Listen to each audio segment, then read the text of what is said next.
And that's been amazingly unimpressive title. Remember, But you couldn't remember.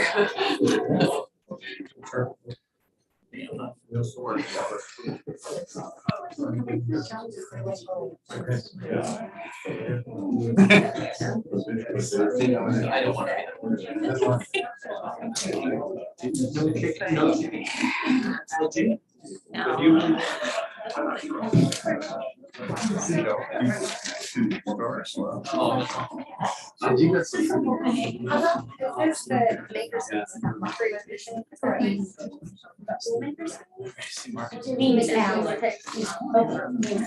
Okay. Yeah, of course. Who's gonna run it without it? There's Garrett. Brown.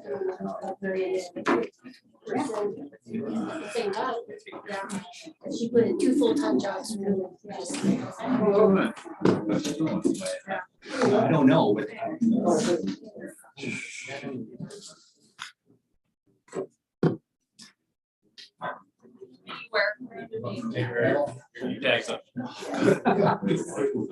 Actually, who's the chair? The chair of the budget? Yes. Having that conversation. how's that for an attitude to get? Last year was illegal. Was it? Actually, for Steve. No, it changed. It gets worse. Get us to a point to run the meeting. Do you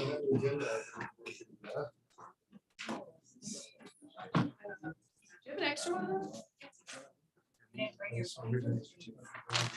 brought my binder, but I took my agenda out. He pops up on the screen too.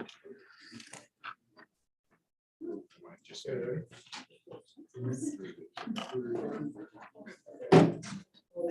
Committee order. I'm here is because Bill Eagle is no longer on the budget committee and he was our chair. So I'm going to go ahead and get the introductions started. I'm Mayor Scholl.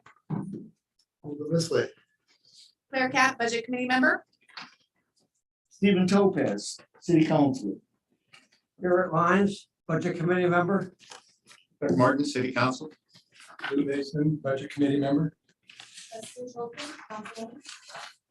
Finance Director. Mark Gunderson, Budget Committee me. Let's go up to Zoom for our budget committee member. Mark Gunderson, one up Budget there. Committee member. Mark, can you introduce yourself? Mark Gunderson, Budget Committee member. Michelle Damas, Budget Committee member. Michelle, are you there? Michelle Damas, Budget Committee member.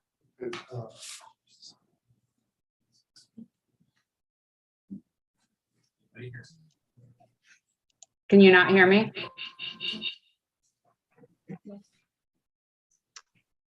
I can hear you, Michelle. We can hear you.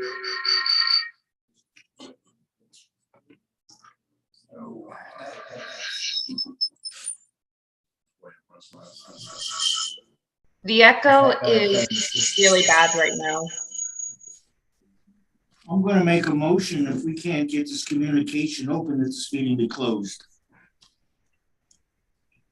Make a motion until we get the meeting going. First of all, we gotta attend to business, and then you can do that. Well, the fact we can't communicate, I think the meeting is dead. We've had other problems with communication and most of the people couldn't hear it. And it's no use making believe again. I'm gonna move over to where Mike is sitting. Yeah, I'm gonna try a different computer here. So just be patient. Working the other day. So was I, but that doesn't conflict. So, and I will just go. So for those listening in, we're just gonna give Matt a few seconds to change computers because that's what we suspect is the issue. He's probably having a hard time understanding me as well. Can you hear me now? This is Michelle Damas. I can hear you on our end, but I don't think they can hear us. Oh, so, okay. other Zooms can hear me, but not the room. Yeah, exactly. That's the problem. It's the wires are not connecting.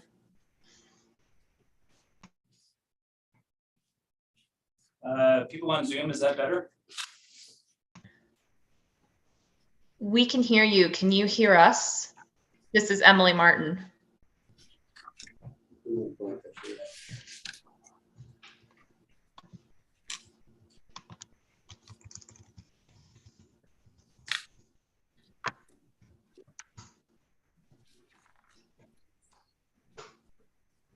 Emily, can you hear us? Yes, I can hear you just fine. It's much better. All right. Michelle, can you go ahead and introduce yourself? Yeah, okay. Michelle Danis, Budget Committee member. Much better. Yes. And Mark, are you there? Mark Gunderson, Budget Committee member. Okay, our next item on the agenda is to pick a new chair and a vice chair nominations.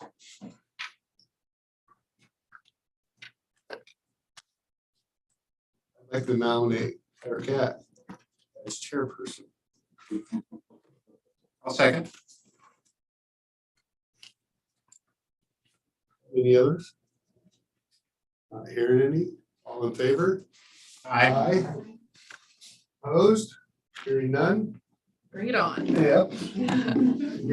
Okay, I have one. Let's move on to vice chair nominations. Call for any vice chair nominations. I want to nominate Lou. I'll second it. Any others? Any discussion? Call for vote. All those in favor? I, Any opposed? Welcome, Lou. First year, right? First year and vice chair. We're hopefully busting this all out in one night though. So unless I get lost in between here and snacks, there's much to do. Okay, let's take a look at our previous year meeting minutes. I assume those were in our binder. good luck Good luck. in finding them. Okay. They're non-existent. Okay. Can we get a report from staff about last year's meeting minutes? Yeah, they were included in the online packets. They were where? They were on the online packet, But they're not in here, correct? No, they are not in the binder. and they're not in front of us here. Correct. Can I? Are you feeling like we need a paper copy to review? All my work has been paper copy for this whole year. How long is it? In front of real quick? You can print them. No, we need time to read them ahead of time. They cannot be read now. Yes, they can. I mean, we have a 4-hour meeting, so if they were printed now and we wanted to push this towards after our break time, and we could use the break to review the minutes, how does that settle? Do we need an official motion to do that? And the approval of last year's minutes does not impede the process of this year's meetings. So you can still proceed with the meeting tonight. And worst case, we could set up a secondary meeting later, once you have time to review the minutes if you would like. Or you can approve last year's minutes next year when we do the budget committee. We have done that in the past. Let's work on getting copies for us to review during break, and then we can check in after break to see if we're ready to review if we need to postpone. How does that sound? That sounds great, Claire. Great. Note of it. Okay, I don't know how to do this, but I'm supposed to open and close public hearing for the state shared revenue. So this is a opportunity for any comments that are regarding specific to state shared revenue. That is in the general fund, we receive state share revenues in the form of cigarette tax, cannabis tax, alcohol tax, and general revenue sharing. Those are not specific for any department. They just go into the general fund for the money for all departments to share. So this is a comment period specific for those revenues to be spent on something different. Do we have any public that would like to make a comment on shared revenue? Brady, where do you want Brady? It's recorded on the form, so he can just answer. Name and city for the record, I assume. Ready for himself. Well, yesterday at the planning commission meeting, Councilor Berkeley said that there was a $800,000 hole in the budget this year because of the lack of the cannabis tax or a cutback on that fund. And I just think that money was going to be used for the police station. And so now there's a funding gap in the police station. I'm gonna say, I don't know that that's an appropriate use of that money now. And it seems that you sort of counted your chickens before they hatched, and allocating that money for a police station. I don't think that we need, and now we don't have that revenue. So I would just like to say that I think that was Any other public comment for the state shared revenue? Last call. We will close the public hearing for state shared revenue. Is there any more formalities I need to do? Thank you. Let's move on to the open public comments. Citizens' comments regarding the whole rest of the budget. And there are probably several. We didn't do a sign-in sheet, did we? Yes. Oh, we did? Oh, but for public comment? No. So who would like to get us started? Name and city for the record, please. My name is Brenda Heron-Canega. I'm a citizen of St. Helens and am appearing as such at this time. I would like to say that it's a very thorough proposal, and I do appreciate that. However, I'm also appalled that the city of St. Helens would consider not serving 1 in 5 residents. That's how many, according to the Census Bureau, are under the age of 18. The actual figure is 24.7% of the city of St. Helens residents are aged 0 to 17.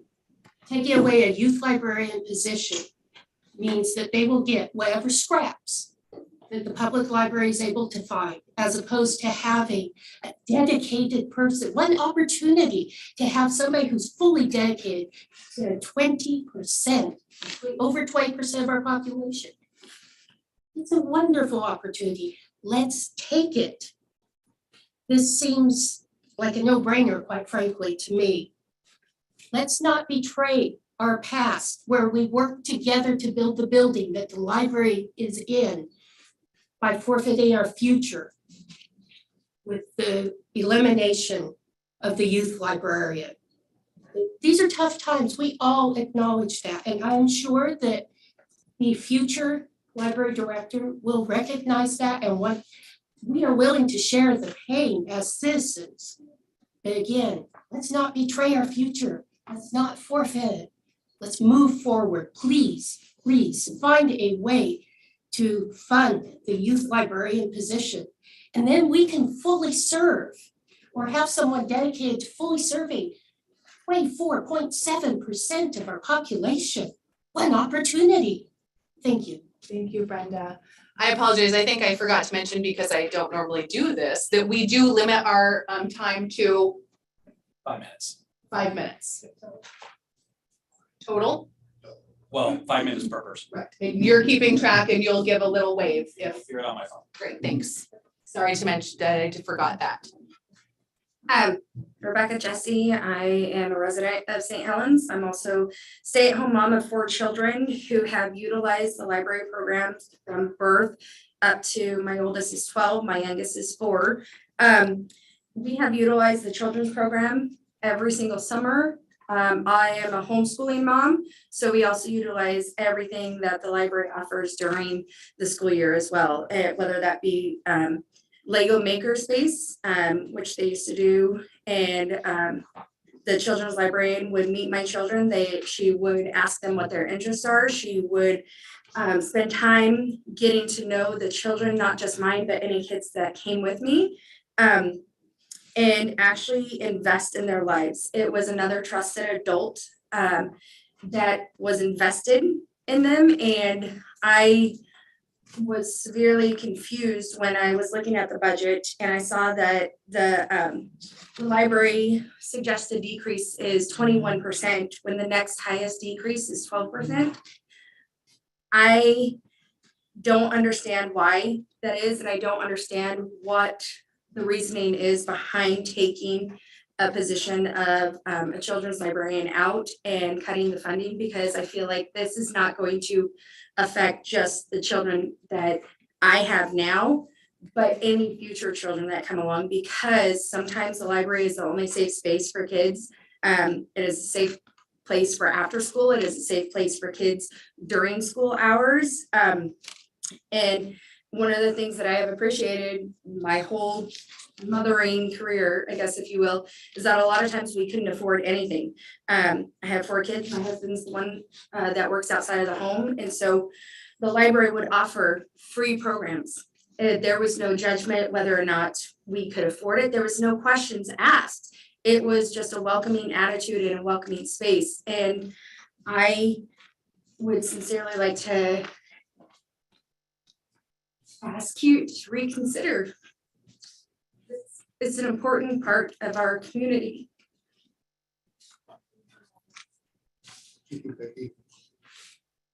Next for public comment. Yes, please. Thank you. Hi, I'm Jan Zuccarini. I live at 135 Mill Street. I would like to speak about the library decrease in the budget, specifically about the youth librarian situation. I want to say that there is a series of events put on, or was put on by Oregon Humanities, and a number of years ago, the St. Helens Public Library hosted a number of those events, and I participated in many of them. So one of the conversation projects, that's what they were called, and it was in 2015, and the title of it was, "What is Education For?" And I was there. And, you know, during the discussion of the night, because it is a conversation among everyone, and we were talking about what is education for and how do people and youth become educated? And I had this epiphany, and I shared with the group that in my younger adulthood, I have a bachelor's degree in business administration. I have an associate's degree in culinary arts. Then I got a certification in baking science and technology. But actually, during my retirement and coming and faithfully utilizing my resource of the St. Helens Public Library to the max, I have never felt more educated in my entire life. Now, translate that to our youth. I would like to say that when I read the bios of my city councilors, and I can read you little snippets if you want me to, every single one of you has either had some kind of involvement, volunteer-wise, or something with youth and children, whether it be volunteering for Girl Scouts, Boy Scouts. We have a retired teacher here. We have someone who has volunteered for CASA, and it goes on and on. Now, most of you counselors have actually indicated a commitment to wanting to increase your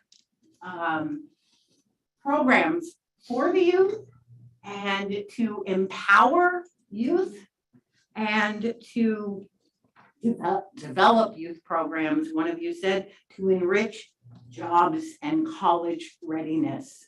So I would just like to say that it would be a great idea if you put your money where your mouth is and put your budget where your statements are in your bios. I know the community would be very appreciative. Thank you for listening to me. Thank you, Jan. Yes, please. My name is Carrie Bissell. I live in St. Helens as well. I'm a mom of 6, a grandma of 10. I've been a Girl Scout leader, a trainer, different things like that. And so when I heard about this, my first thought was, are you kidding? That, even the thought of losing our children's librarian, the youth librarian. So I guess I have a question. What message are you sending to the young people here in our area? You have money for the parks, and I think that's cool. You got a 3% increase, but a 21% decrease in the library. I have seen not just my kids, but my grandkids and the Girl Scouts and all of the leaders that I help train bring their girls into the library, bring them in for thinking day. We check out books on different countries all around the world. The place where we got those resources was from the children's librarian. We got a lot of field trips, if you will. Each troop, this is not just one leader. This is like each troop has a different country. And so you come in and we got, I forget, Egypt, or, there's all different kinds, and you find out. And the children's librarian was able to guide not just the kids, but the leaders as to what these things were. When you take that away from our city, not just from our kids, but from our city, it seems to me the message that you're sending is not the one that you maybe intend to send. What is it called? Unintended consequences. And you're telling these young people, good luck with whatever, you can get from the main librarian who's doing a lot of other things and has a lot of other jobs. I feel like this is it is the largest decrease in finances for something that has such a big impact. And so I would ask you to please reconsider how much you're decreasing that, and please keep our children's librarian. So. Thank you, Carrie. A point for clarification, just so everyone's familiar with the process, from my vantage point, this budget is a proposed budget that staff administration put together. So at this point, counselors nor budget committee members have had direct input on this. So that's what we're here to do tonight. So just for that clarification, that's why we're here to have these conversations. Thank you, Carrie. We're doing the front row. Anyone else in the front row that would like to make public comment? Okay, we can move on back to the back, second row, if there's any public comment. I want to let people know I did read every comment. Thank you. Yeah, thanks. There were, we have in front of us, I counted 36 letters that have around the budget that we've all been provided. Anyone else for public comment? This is last call. Yes, please. Good evening. My name is Stephen Toski. I live in St. Helens and I run a business, and we get to the point in any business where there are challenges to the continuing running of the business. The first is expenses and the second is income. And both sides of this coin need to be managed in order to have a successful business. And one of the toughest things to manage is the expense side. And in our business, when we had challenges with our bottom line, we really had to examine our expense side and take a look at how much we were paying our people. And understand that there are times where we're just going to have to draw the line on how much people make and their salary ranges, because of the business that we're in. Our business makes this much money per year. We need to be careful not to overextend ourselves because we have a revenue stream that is predictable. And so I would encourage the budget committee and the city to look at the expenses, the employee expenses, which are a lot of times the largest expense in running a business, and to make sure that these expenses are managed within parameters of the expectations of the owners of the business or the running of the business, so that salaries aren't going beyond what the business can afford, that people are being paid appropriately for the work that they do, and that we're paying a competitive wage. We need to understand that there are benefits to working for the city of St. Helens that go beyond just money. It's where we live and it's who we are. And this is a great place to live, and we need to remember that. And sometimes that means making the tough choice of losing good people. But that's the way business runs. I want to bring up on the revenue side some thoughts, and I see some of the opportunities for increased revenue that are being brought up in the budget. Property tax increases may sound like an innocuous thing, but these are things that are regulated, and it's not legal to raise property taxes. It can involve challenges, legal challenges. And it's not something that is harmless.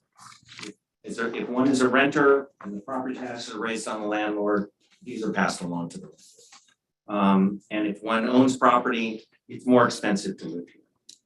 I'm gonna bring up a subject that nobody wants to talk about, and that's a gas tax. Our neighboring cities all have gas taxes. Scappoose, I think, has a 3% gas tax. Portland has a gas tax. Eugene has a gas tax. And I invite anybody online, and anybody in this room to look up how many cities in the state of Oregon have gas taxes. There are more than 20, and they range in a whole bunch of different directions. And I know people's initial thought is, I don't want a gas tax. It's gonna hurt me. I have to commute. But here we are in here talking about sacrifices that people are being asked to make due to revenue shortfalls with expenses. It's very important to have a librarian. It's very important to have a youth librarian. It's very important to have competitive people.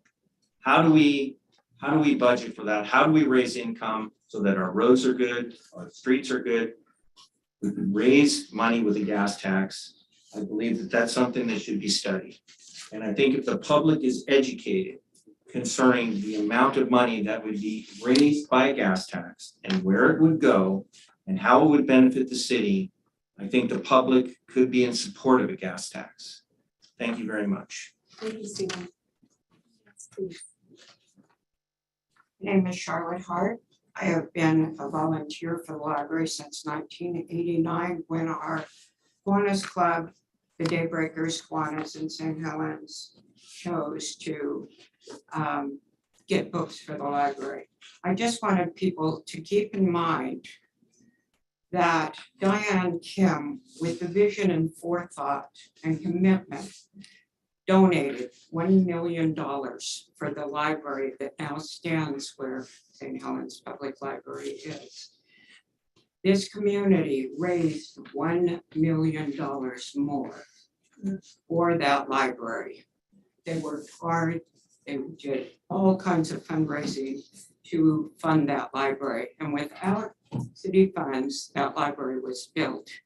And I would like to say that we need to make a commitment to keep the children's library at that library. If you walk in the door at the library, you look off to the right, and there is a wall of people that committed a lot of time and effort to get that library here, and many, many more people. And I think we need to support what the community wanted here and not take away our children's library. Thank you, Charlotte. Other public comment in the room? So I just want to comment on that public library as well. It seems to me of all the people that are served by a library, the kids are probably the ones that need a librarian the most. And so to cut that position out is not acceptable, especially when you consider that there are other programs that are having increases, including some staff increases of up to 25%. So that needs to be addressed. I'm also concerned about the fact that while I do not support the police station, that now you're talking about doing, in addition to the water tax, to pay only the interest on a police station that we will not pay off forever. That you now want to, in your budget, say that you want to do a bond, which will at least require other people to do a bond, but that's what you should have done in the first place instead of putting on the utility bill tax. It's a better bond for the utility. But I'd like to know where the loan that was taken out to build the police station, which is now inadequate to build the police station and is going to need a second loan, where that money is, and that it's been accounted for, and that it's being tracked, and that it's not been spent someplace else or misappropriated from another location.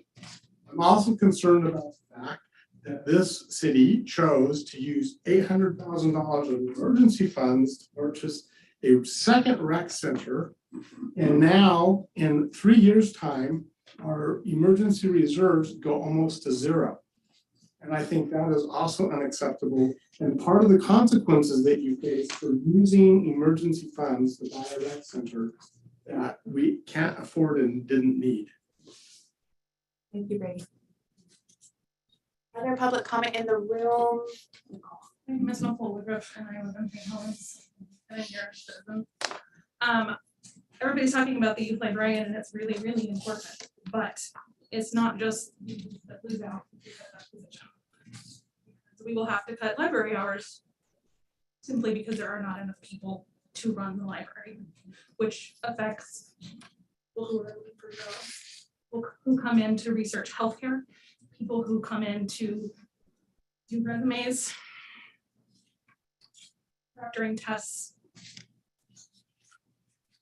all sorts of things. And all of that is going to be affected by the loss of that full-time position. It's a cascading effect. And it's going to hurt people. Other public comments in the room? I want to make a comment. Oh, just a sec. We have a public. Strop Harrison. I was on the Zoom. I got off it because it was whatever. Anyways, I'm here as a citizen in regards to the library as well as the police budget. I'm concerned looking at the budget in regards to the lack of foresight for the growing that's happening out here. As a local real estate agent, there's been a huge influx of building that is happening out here. And I think it's really short-sighted in regards to where the money is going to be allocated in order to preserve our community and our livability. The library is a huge resource that is super, super needed on all kinds of levels, not just for children, but for, you know, adults looking for services, for resumes, things of that nature. It feels super short-sighted considering all the investment that has went into the rec center. I think the rec center is a great program as well, but it seems like we're just gonna jump off one ship and go to another. And when it comes to literacy and being able to educate our community, especially being 30 miles away from metro and any kind of resources, it's a major, major, major concern. And it's a major, major setback for our community. In regards to the policing, as we continue to bring more and more people into the community and have massive apartments built, it's very, very concerning to me the kind of activities that are going on in our community and seeing what's going on in regards to theft and crime, to not be able to put some valuation into how we are going to preserve our livability here. Obviously, people should be locking their things and stuff like that. Unfortunately, I am also someone that's been here my entire life. I've left and have came back. But, you know, I realize those days are gone, but there still has to be some kind of preservation of feeling like you're safe to walk to the store at night. So I'm really, really hopeful that if you see that you have a huge crowd here, that you guys really figure out where you're going to allocate your money to your community that is bursting at the seams. The lack of infrastructure here in regards to industry to help support the burden of these taxes is really, so that's obviously something, if we could try to figure that out as opposed to just residential building and actually try to get some business out here that could help, you know, bring in a little bit more revenue so we can make these things happen, that would be awesome. Thank you, Shauna. Any other public comment from the room? Yeah, we got one. Okay, so Jessica Barnes, St. Helens. I went ahead and emailed my comment in, so you guys have already gotten it. But Jenny Fields has one. Hi, I'm Jenny. I'm a mom of 6 and I ran a daycare in my home for 10 years. And we use the public library all the time. It's extremely important for kids, like you all know. Reading is essential. Ugh.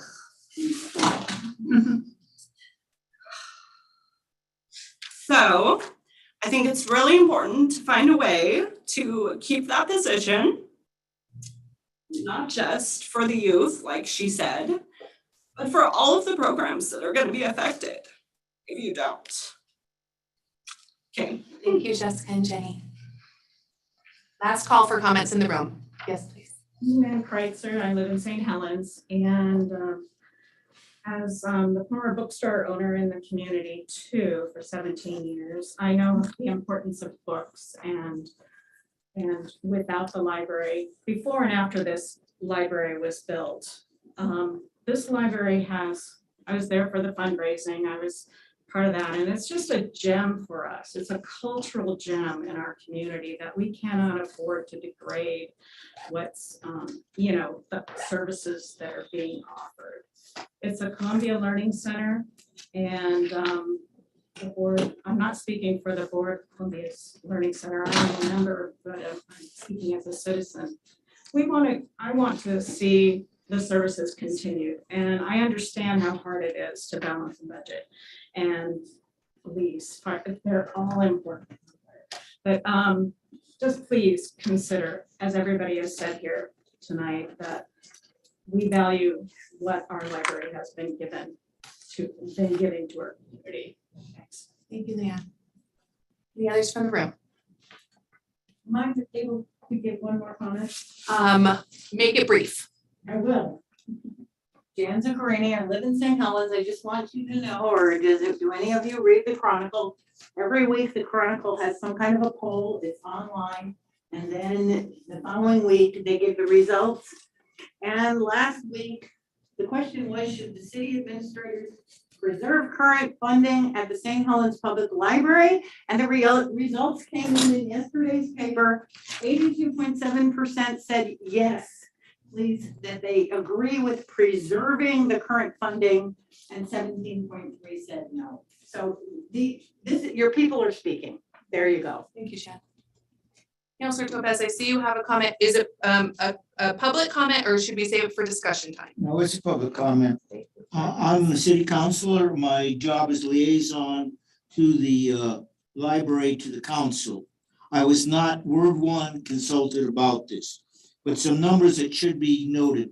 A few years back, before I was a councilor, to save money for the city, we reduced the staff by a major member.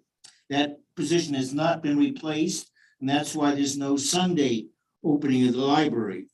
We lose 30% of our administrative staff and 2 other staff members, minor staff at the library. So the message that has gone out publicly, though, is the city staff does not want the library.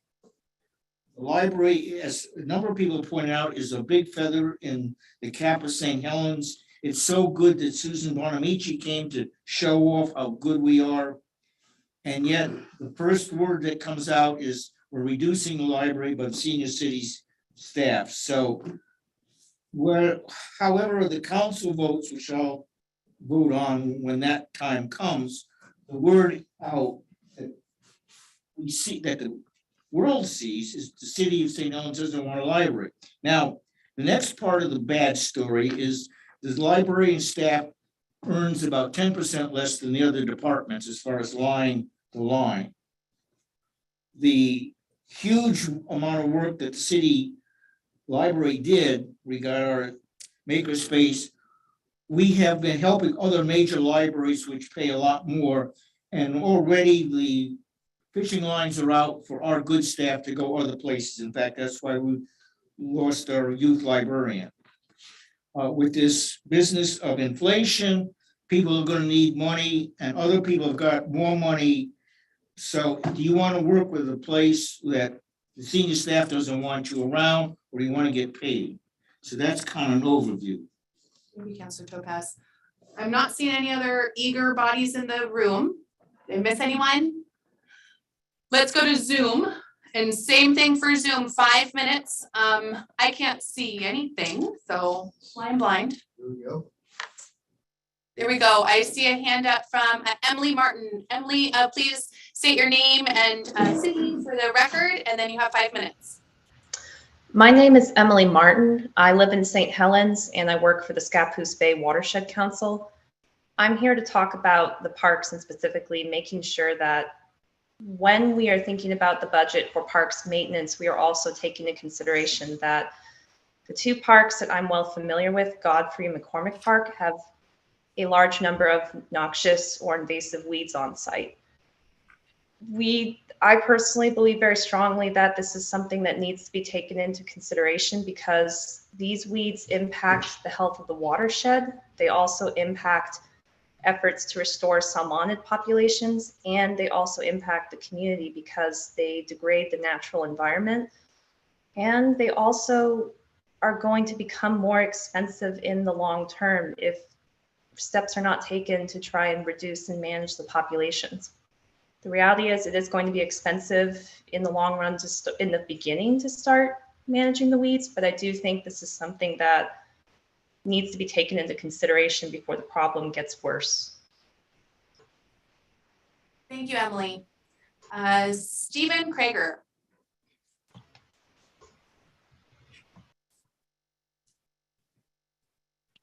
Okay. Hi, everyone. Thank you. Yeah, I'm Steve Krager. I'm a citizen of St. Helens. I'm also a physician, and part of my got a baby with me.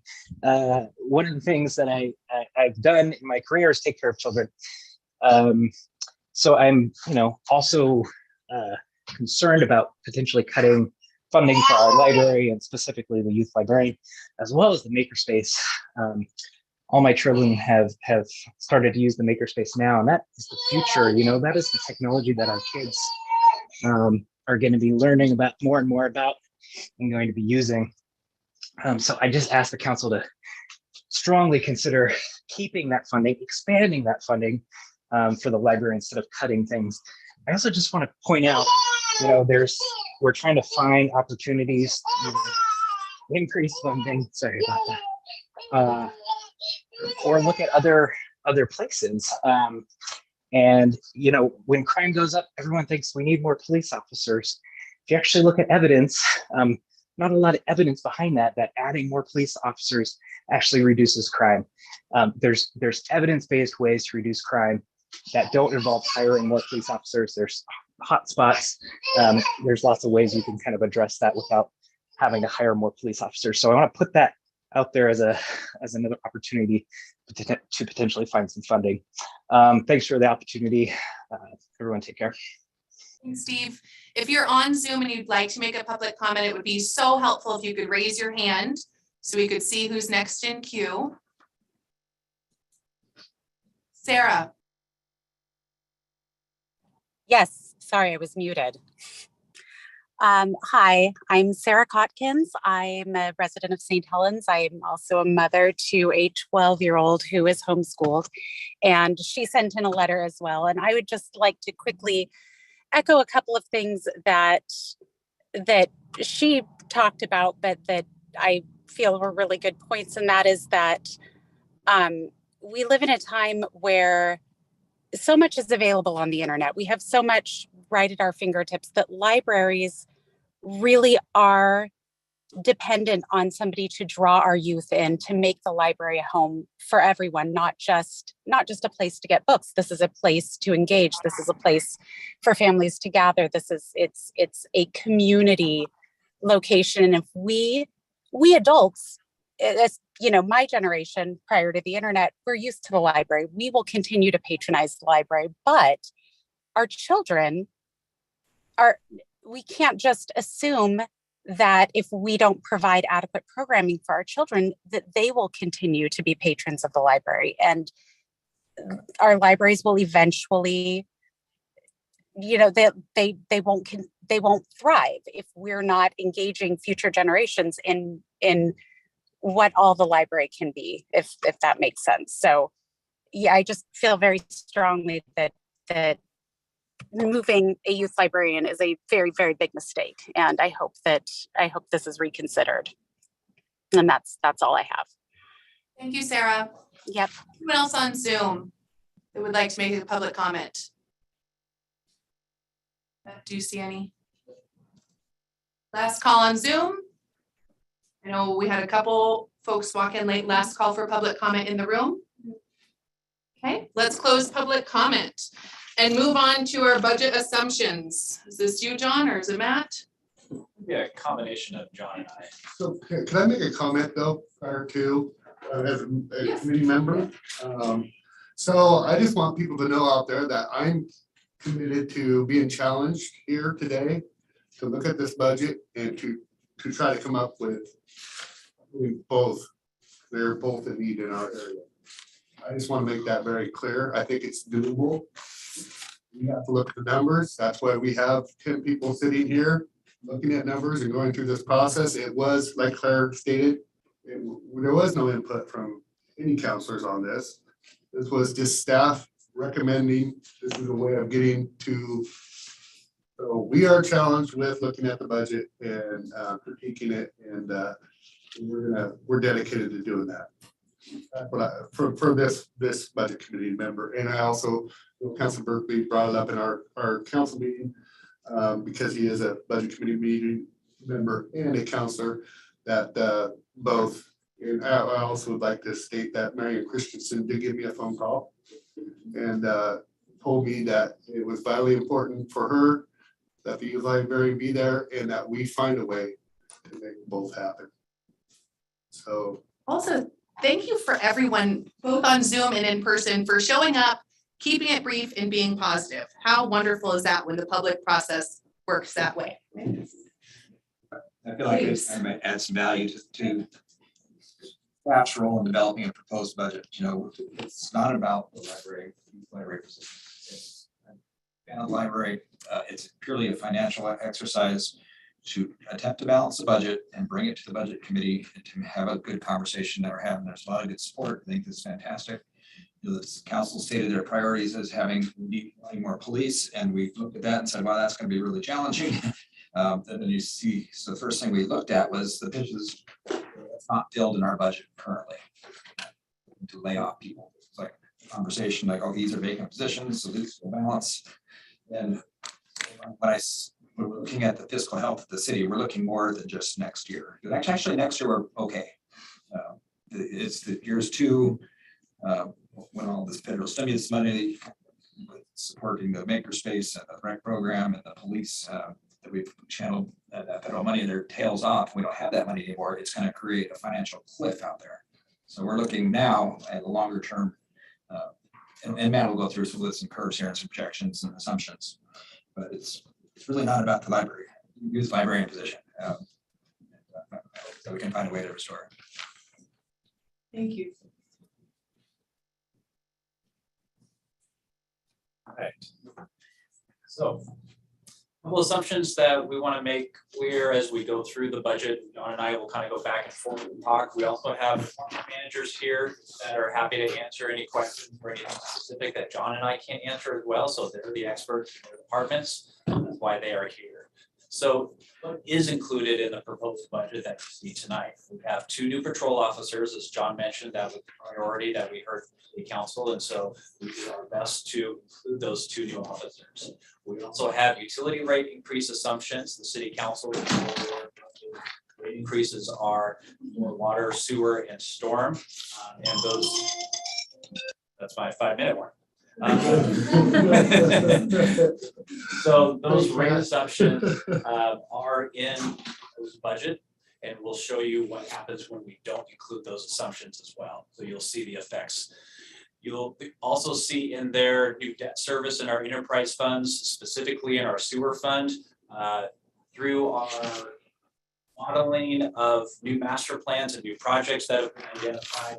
We do have some major deficiencies that the city is looking to rebuild and refurbish and upsize and do a lot of things that our Public Works Director Mohammed could go into more detail about. So it is a requirement for us to get some debt service to be able to do these projects. So that debt service is included along with for cost of living increases. We have a 5% across the board. That is pretty typical of what we are seeing for our police agencies, what we're seeing in Beaverton, Hillsborough, Portland, and Portland actually a lot more. So in AFSCME, we are currently just beginning contract negotiations for that contract that ends this June. Our assumption is that those COLA rate increases will be what we've seen at other agencies like Columbia County, Scappoose, Forest Grove, other organizations that have an AFSCME union. So we're assuming a 5% COLA increase for that. And unrepresented employees are assumed to be a 5% COLA because we would go with whatever matches the police and the ASPE. So that way everyone's treated the same. So in the general fund, when you look at and enterprise funds here, when you look at personnel services and we show you a forecast into the future, I am assuming about a 3% overall for personnel increases. So and that doesn't mean that a 3% wage increase every single year. You have to consider that personnel services include not only wages, but retirement and insurance and taxes. So insurance and retirements, yeah, PERS, it's a public retirement system. Those PERS rates update every 2 years. We do not know what the rates will be for next fiscal year. Those rates will come out this December. So we have a broad base of an assumption of what those rates will be. Those are included in the forecast that you'll see. And then for the general fund, in our materials and services, in our forecasted years, we estimate about a 1% increase from year to year. It's pretty modest for our materials and services, but as we've seen in our actuals of previous years, our general fund departments really do a great job of keeping their costs controlled. So we're not seeing huge jumps in requirements from year to year. But what is not included in the budget? These are a list of positions that have been discussed over the last couple months or identified from one source or another, whether that be from a department manager, whether that be from city council or auditors or anything that we have at least looked at and said, yeah, that would be nice to have. As you can see, there's a lot of positions on that. You'll notice the youth librarian is listed up there with a cost of about $115,000 that was removed from this proposed budget, as well as the utility worker 1 for parks that was removed from the current budget. Those are 2 positions in the general fund that were removed from the proposed budget to get us to a certain point of balancing and all of our reserves. Are there any questions from the budget committee regarding any of those positions listed here or anything I just said from the previous slide? And I'll also give him an opportunity to speak as well. Yeah, I have a question. Yes. On the library technician, as I understand it, they still have the position, but it's going to go away at the end of 2023. Yeah, so there are actually 2 temporary positions listed on there. So you have a library technician makerspace. That's the makerspace position. It's a full-time position that is funded fully 100% from ARPA federal funds. So those federal funds are due to go away for this position in December of 2023. In the forecast, we have that position going away. Okay. So same thing with under recreation, you see administrative assistant parks and rec, $95,000. That is also a temporary position. They have funds until December of 2024. So in the 24-25 budget, that position is forecasted to go away. So in this proposed budget, we're looking at removing the youth librarian and 2 part-time shelvers. The part-time shelver positions were added during the last budget year process. They were never filled. So those were vacant positions that I think were about $5,000 I wrote on there. But they are part-time, 5 to 10 hours a week, people like high school students or other people that may come in and just help shelf books. What's the impact of cutting the utility worker that I know we don't currently have, but I'd love to hear just the parks perspective of what kind of impacts we might see as citizens on our parks. Secondary question then, tell me more about the part-time sports league coordinator and the impact that adding that position will have on citizens. I'm going to pass that buck to Shauna if she wants to speak. Thank you. So the utility worker position is one that has been in the budget previous years. We used to have 4 parks staff. We have 3 currently, and we've been operating at 3 for the last, well, since I've been in parks, but I think the last 2 or 3 years. We shouldn't see a huge impact right now, though as we start adding additional park spaces and such, we'll want to take a look at what that looks like and how we can contract services and that sort of thing. So we shouldn't see a big impact right now with how we're operating currently. And then as far as the sports coordinator position, if we were able to get one, that would allow us to do more sports leagues, more tournament management. The school district would really like us to manage their fields for them. But currently, just with the 2 staff members that we have and the other stuff that we manage, we haven't been able to take that part on as well. So is there anticipated additional revenue with this additional capacity of a league coordinator? yeah, so if we had additional league coordinator, our sports leagues bring in probably about $85,000 currently, and that's COVID time. So as we increase those things, we'd offer more sports. Softball has been in contact with us to see if we can help with their sports. I think a lot of the sports leagues are starting to find that they're very deficient in volunteers and seeing how we can help support that. So we'd be able to help support their leagues too. So yes, there would be. And with our positions, we have to bring in a certain amount of money every year to even have the rec program. And so our impact on the general fund's a little bit less because we have to bring in revenue as well. And just to clarify, that's not included in this budget. That's just something you guys. It's like a wish list, yeah. John, was there anything I missed or that you wanted to mention?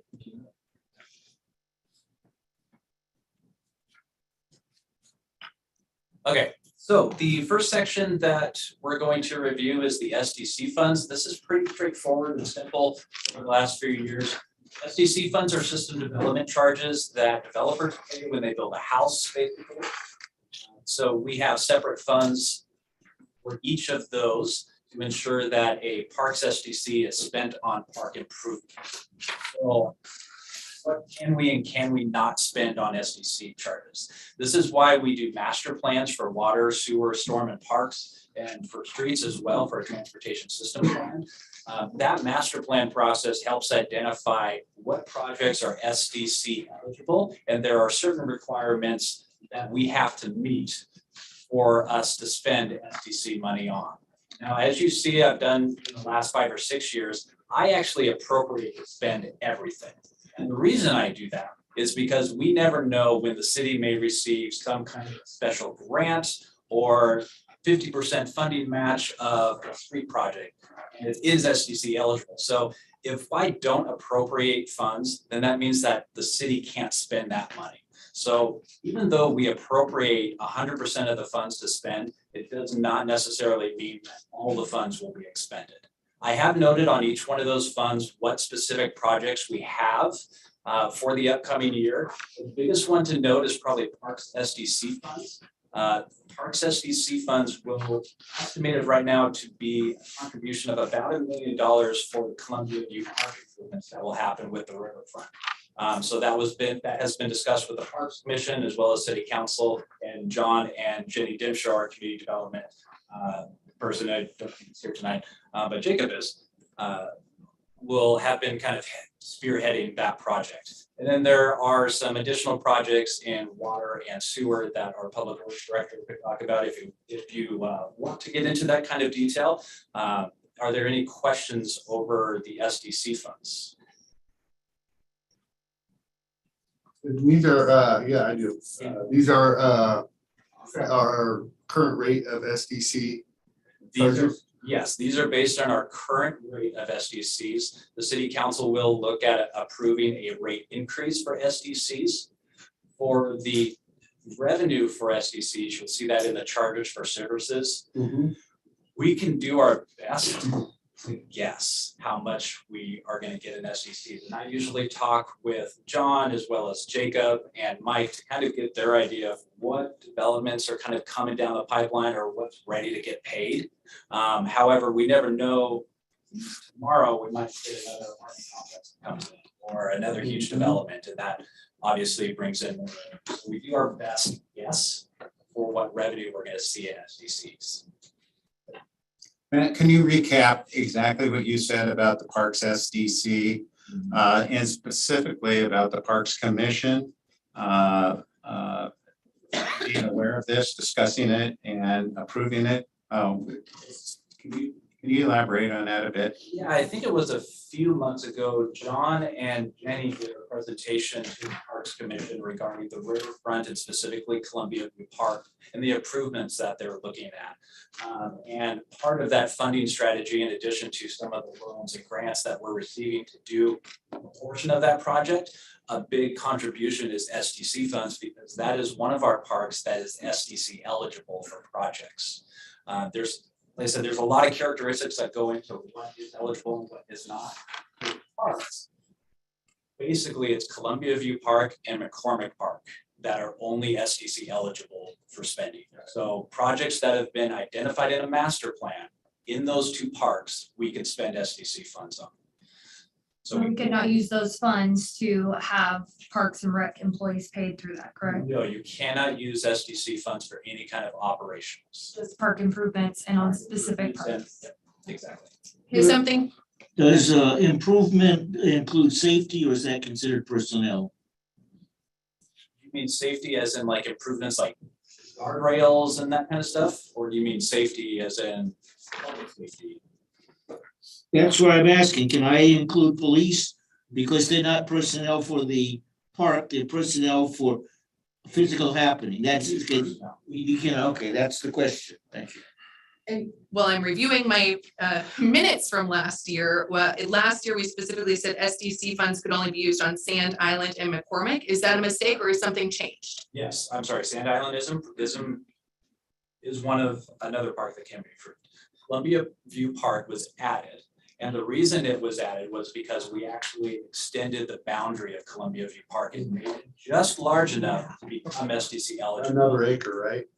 Jacob, was it like another 20 feet or something? So that's happened in the last fiscal year that. 26 acres.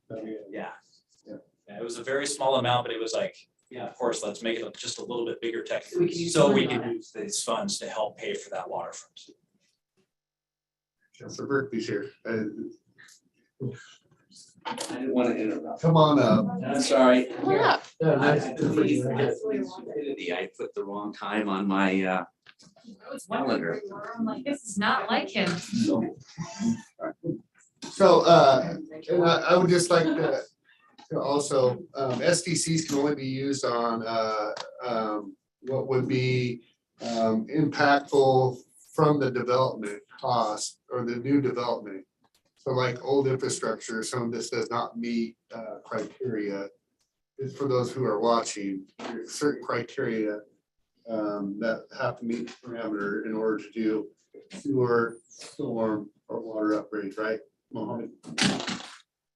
So just keep that in mind when we're talking about water rates. Here, probably a bit. And yeah, and for the committee, if you look in your capital improvement plan, which I believe is the last section in your binder, we actually do break out the next 5 years of projects and what projects and how much SDC eligible they are. So some projects may be like 10% eligible, some are 100, some are 0. So that is broken out as a CIP plan within your binder. Any other questions regarding SDCs? All right, so we're going to move on to internal service funds. In previous years, we've had 5 different funds we've worked in. And this next proposed budget, John and I tried to take a look at our budget and try to see how can we make this simpler to understand. A lot of times you'll see a lot of cities with 50 different funds and 20 different sources, and there's money going in and out.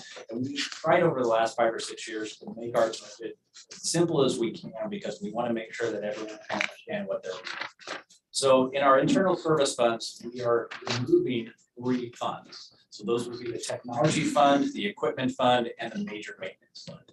The technology fund will make a big difference in what we'll talk about a lot later in general and the IT services that we charge each department. So technology will become an IT department within the general fund, and you'll hear that a little bit later. The equipment fund will go into the Public Works Operations Fund. Mohammed and his team have developed kind of a reorganization a little bit to take over maintenance of equipment and facilities around the city. And so that equipment fund is going to be moved into the Public Works Operations. The major maintenance fund as well moved into the Public Works Operations Funds, just so that everything's kind of in one place for what Public Works does. There are a few notes on the public safety facility. As you'll see, one of the public comments was, where did the money go for the public safety facility? We have a specific fund, the Public Safety Fund, that records that revenue and any expenses related to that. So that money that we have received first, if the council may remember, we identified two funding times for us to look at the public safety facility. The city initially went out for $15 million as a first bond. And because we had a long planning process and we didn't know what the final cost of the building was going to be past a rough estimate, we decided that we're going to do $15 million. And then later on, once we know the final cost to a year or two later, we will do a second bond for whatever the remaining is. Okay. So are there any questions on internal service funds that myself, John, or department heads can answer? Just to clarify, and we made it so that that public safety fund could only be used on the public safety facilities. Exactly, yes. Yeah. All the funding goes into that, all the expenses are on the expense side are because of the public facility. So professional services, so like the architecture or any kind of studies that we have to do, all come out of our public safety fund.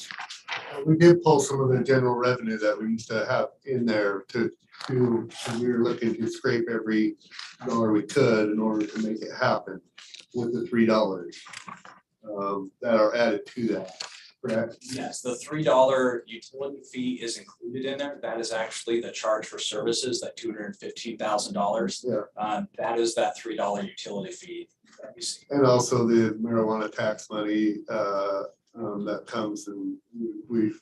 Yes, and actually the revenue sharing that the city council is actually not going to take effect until next fiscal year. So not this or next fiscal year. And we'll talk a lot about that when we get to the general fund, because that obviously makes a huge impact when you dedicate funds from another source. Okay, I just want to note it on there.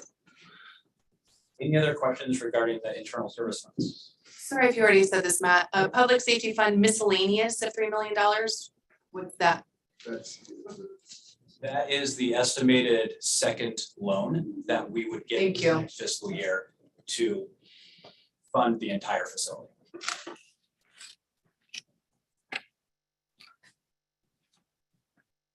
Okay, moving on to special revenue sources. There are 4 specific funds that are classified as special revenue. The city council or the city in previous years had a tourism fund. We went away from having a tourism fund and we combined it with the development fund for a year or so.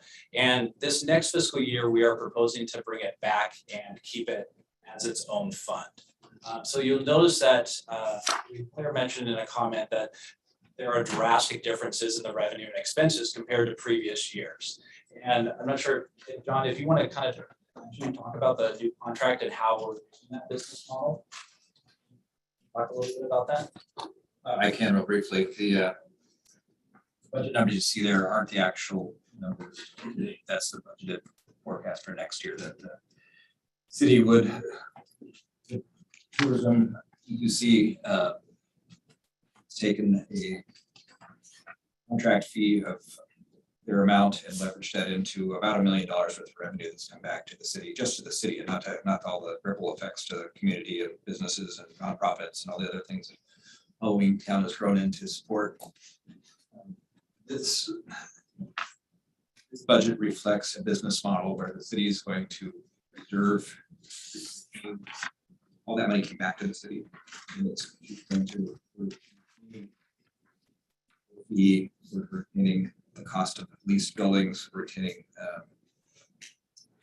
lease for those buildings, and then we're taking that money and bridging it back, and it's going back to the contractor to in a special account to leverage and work and go out and do good things again. And so, do we have a hard description of what the contractor can do? A very good contract, or is it still to be done? We have a contract in place after it was approved at last meeting. The component that we don't have quite yet that we're working on is the budget for that the council will take a look at the budget for the forthcoming year. So we've got almost a contract. We have a contract, but we're just working on. Yeah, we adopted it last meeting. Yes. You did. It's a good guess. I really like this at the, what you're saying is that, so basically the hotel tax revenue, hoping to get away from that and just let it be its own revolving kind of. Yeah, still being I used mean, for. it still could be fall back on tourism because it related is uses. tourism. It still means tourism. It's actually required. Yeah, yes, exactly. But that's what you're kind of doing too, right? But to clarify, hotel taxes are required absolutely to be used for Yes, tourism. absolutely. The miscellaneous revenue could be reappropriated if the council decided to. If I can chime in, the miscellaneous revenue is really what's going to be required from the contractor for us to remain in budget. So if you look at the expenses, you see materials and services. That involves the contract payment that is approved with the contract, as well as the utilities and lease for the Masonic building. You have a transfer of $70,000. That is a transfer that was approved by City Council to repay back community development funds over a 2-year period. And then we have a contingency amount of $210,000, which is basically 1 year of operating supplies. So to manage those expenses, we have to get to $480,000. Motel and hotel taxes are estimated to only bring in $120,000. So the contractor will need to work with the city to put in some money into this fund to make sure that we balance at the end of the year. Thank you. Can we get updated, what was provided to us in our binder must be outdated? Could we please get updated? I'm sorry, from the last council meeting, it's that $70,000 in some materials and services that just changed. On the prediction of the hotel tax, with the fact that much of it is becoming long-term occupancy, does that seem to be going down faster than expected? It's actually come back in the last year or so. During COVID, we obviously saw a big downturn. But this year, it actually has started to go back up to the pre-COVID level. And so $120,000 is roughly about what we got for the pre-COVID levels, and that's what I'm estimating for next year. So we're not seeing the motel being turned into a long-term semi-permanent. So we do have Motel 6 that has turned some rooms over into long-term use, and so we don't get that motel hotel tax because of the classification of rooms. But what you're seeing is an increase in more kind of B&Bs around town that still have to pay that hotel tax. So we're seeing an increase that helps with that decrease from the motel long-term stays. So we're changing places we're getting the money from. Well, there's also new revenue sources with large part due to tourism efforts with Sand Island and the activity of the campground and the success they're having over there. So that's Sand Island for some of the holes. So. Yeah, I definitely would like to give a shout out to EUC, who's here, by the way, listening in, but what they've done is amazing after COVID and just the number of things that we all knew about a couple of years ago that, good job. It's come a long ways. And that's why we renewed the contract, council. It is. I mean, it's performance still. So I just had to throw that out there. It's kind of out of the budget realm box, but. Any other questions for tourism? Okay, so I'll move on to Community Development Fund. The most notable projects coming up in this next fiscal year are obviously going to be our Riverfront project. And so the city is receiving a Riverfront loan from the state of Oregon for about $7 million, along with a couple large grants that will help with that Riverfront project, as well as Columbia View Park improvements. In addition to that, the city will receive 2 grants of about $1.3 million for the central waterfront. So that is the city's lagoon. And so they will look at studies and do some, John's probably the best at explaining what those funds will be used for. and along with the Riverfront projects as well. That's the Central Waterfront project is a project that evaluates the long-term what we're gonna do with the city's wastewater lagoon long term. You know, it's oversized, it needs to be cleaned up. Some opportunities out there that we're exploring and have been exploring for several years. So the waterfront that you're talking about is in front of the mill as well as in front of the veneer plant. It's all connected. Because a great part of that right now is under DEQ holding, if you would. Basically, a mile and a half of it's under DEQ in Boise's control. How do you respond to that? I don't understand what you mean by Yeah, Boise's I control. would like to- Boise's control. Oh, okay, that's quite easy. The ground since 2000 has been measured and described as contaminated, and Boise and the DEQ since 1987 have been under discussions on how to clean it up. So it's unresolved. So it's, yeah, and what is planned right now is to cap it, so you can't use it, nor can you put any docks. So that's what's happening at this moment. So we basically have no use of that waterfront. The Boise and. Madam Chair, I'd like to call point of order, is because this has nothing to do with budget and. But it's where the money's going. No, wait a minute.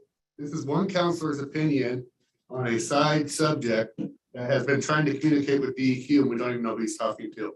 You've gotten the paperwork. You're the staff. You have gotten the paperwork. That's not. I'm calling point of order though, because we're dealing with budget. That's why. We're spending money on the waterfront. We can't use, that's why I'm bringing it up. Councilor Topaz, did you have a specific question as it relates to what's on the screen? Or do we need to say? I asked about which part of the waterfront this money is going to. Okay. That was the question. Yep. Did you get any answer? No. I apologize, I was in coffee. He did. He answered it.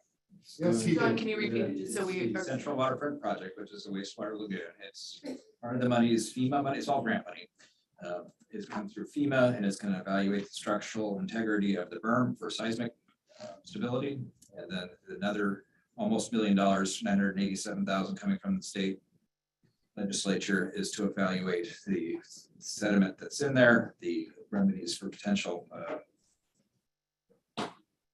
solutions. You know, so- No, I'm talking about the water, not in the that was- lagoon. Outside of I'm the- talking about towards the Scappoose Bay, that whole mile and a half. The question was answered, thanks.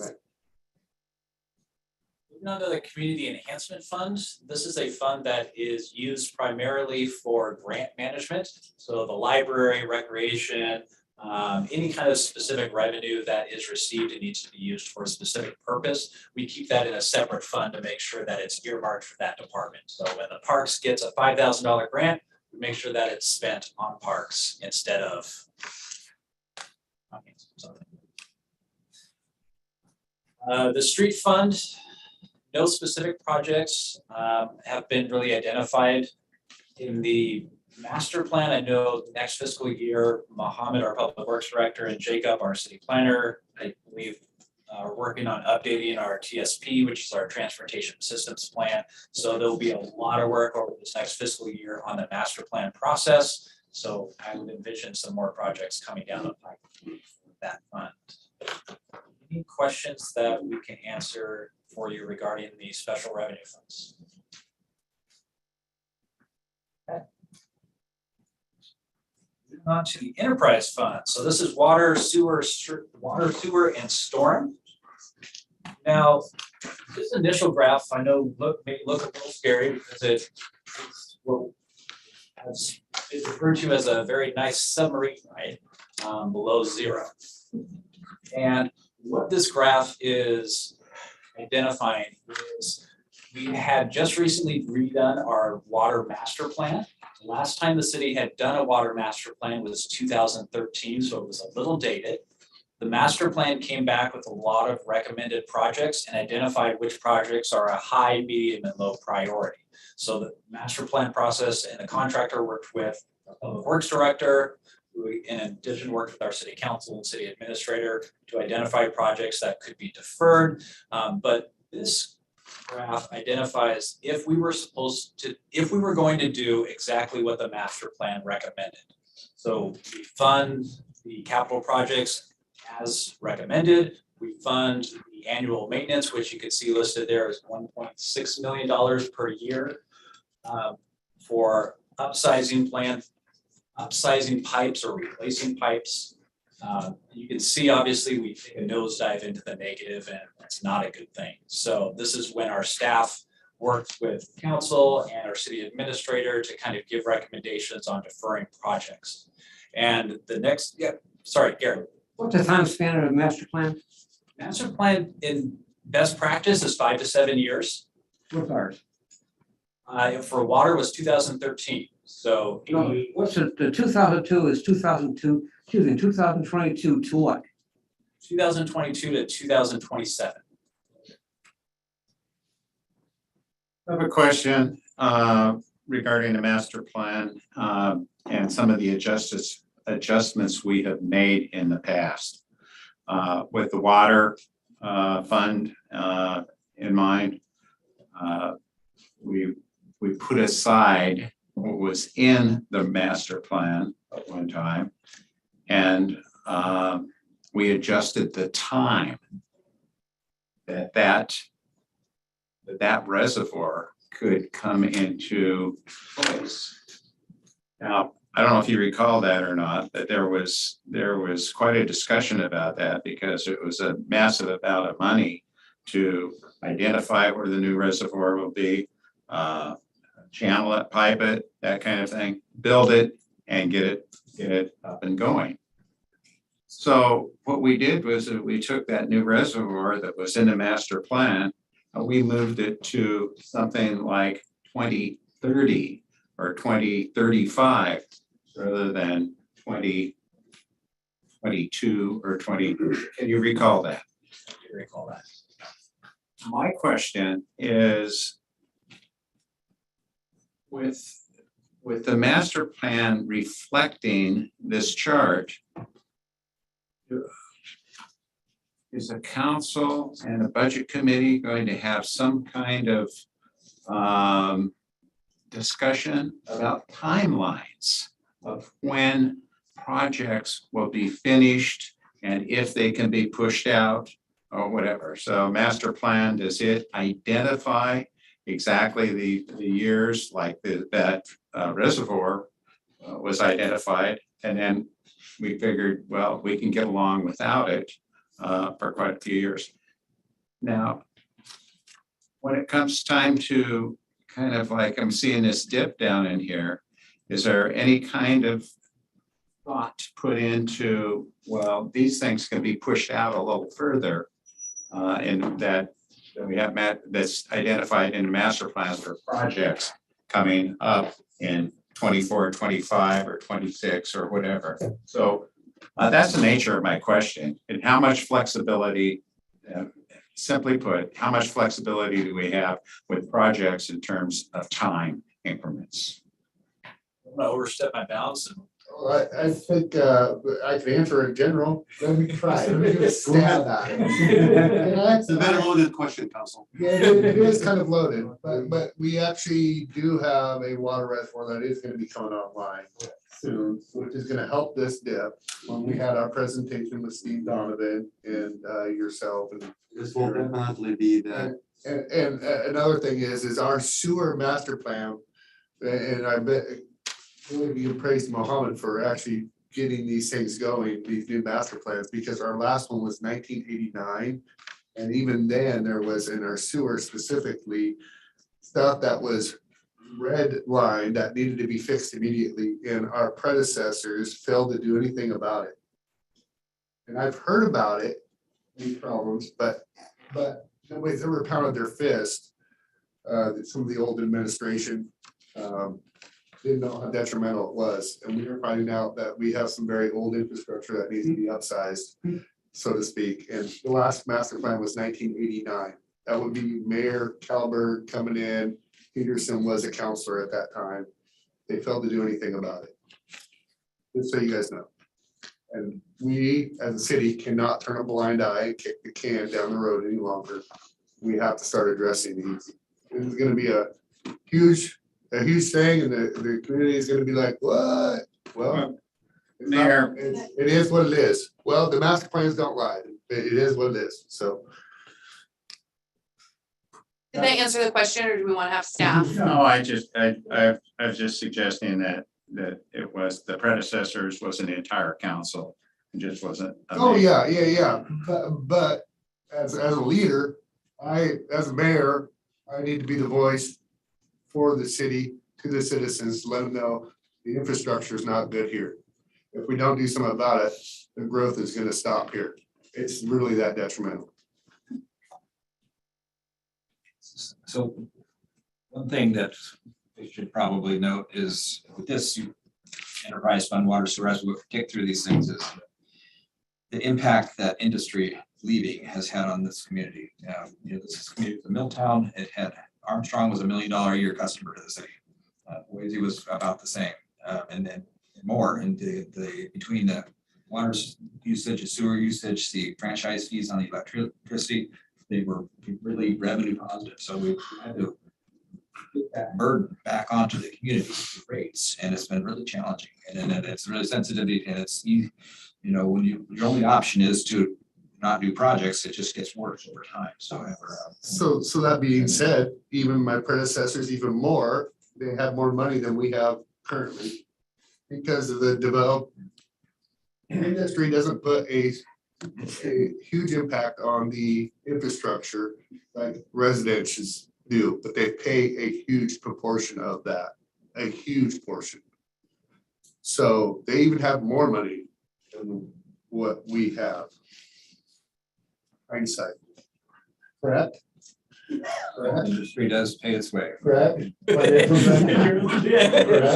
Okay. But I just want to make that clear. Yes. And they didn't do anything about it. So with that being said, obviously going to nosedive into negative is not something we're going to do financially as a city. So we look at the master plans. Mohammed and his team have worked to look at that deferment schedule of what projects are listed on there that can be pushed out and really identify what is the key things that we really must do. And so you'll see in this graph, this is what the proposed budget looks like for the Waterfront specifically. So there are a deferment of projects. We also reduced annual maintenance from the 1.6 million to $200,000. And that's a really big hit, but it's just something that we had to do. It's that 200 grand is if it's broke, we're going to fix it. But it's not a lot of proactive activity as far as going out and constantly replacing lines on an every year basis. Mohammed, is there anything you wanted to mention? Yeah, so I'd like to, so this is the approach of preventive maintenance versus, acting when there is a disaster attack, right? When you go to the hospital, they recommend that every year you go for a checkup. God forbid there is something, you catch it early. It's easier to fix versus you don't go to the doctor for 5 years and all of a sudden you find you have diabetes, you have cholesterol, and then it's too late to recover, right? That's reactive versus proactive. So with these master plans, we really dug deep into the city infrastructure. This is everything that you use on a regular basis, on daily basis, your water, your clean water, and they are not in a good shape. And they are extremely expensive to fix, right? So with this process, we identified a large amount of projects in the millions, and to fix these projects, when you're talking about 2-3 millions, it takes a hit because these enterprise funds is what pay for these projects, right? You need contractors, you need employees, you need maintenance. And we just continue to try to find creative way to save costs if we can do things ourselves. What is detrimental that we have to fix today? And what can we wait and see if we can continue to patch? Hopefully it doesn't fail and we have a catastrophe somewhere. I think the reservoir is a great project, for example, and we mitigated that so that will buy us some time before we can look at that. I know this stuff is not any practice to talk about parks and but it's all underground. Sorry. Garrett. I do talking about that. I see that it went down, maintenance went down from 1.6 million a year to 200,000. So that's, what is that, 15% of what it was before? And as the mayor just talked about another person passing it off to us. Are we doing the same thing? I mean, That one's coming up. we're talking about a total of $1 million in the next 5 years, and it was originally going to be 8 million. I mean, that's 1/8. The other parts about it is how much of the capital projects have you pushed back? I mean, if I look at the two graphs, the two bar graphs, it looks to me like a lot of the capital projects that were in the 5-year plan have been pushed out of the 5-year plan.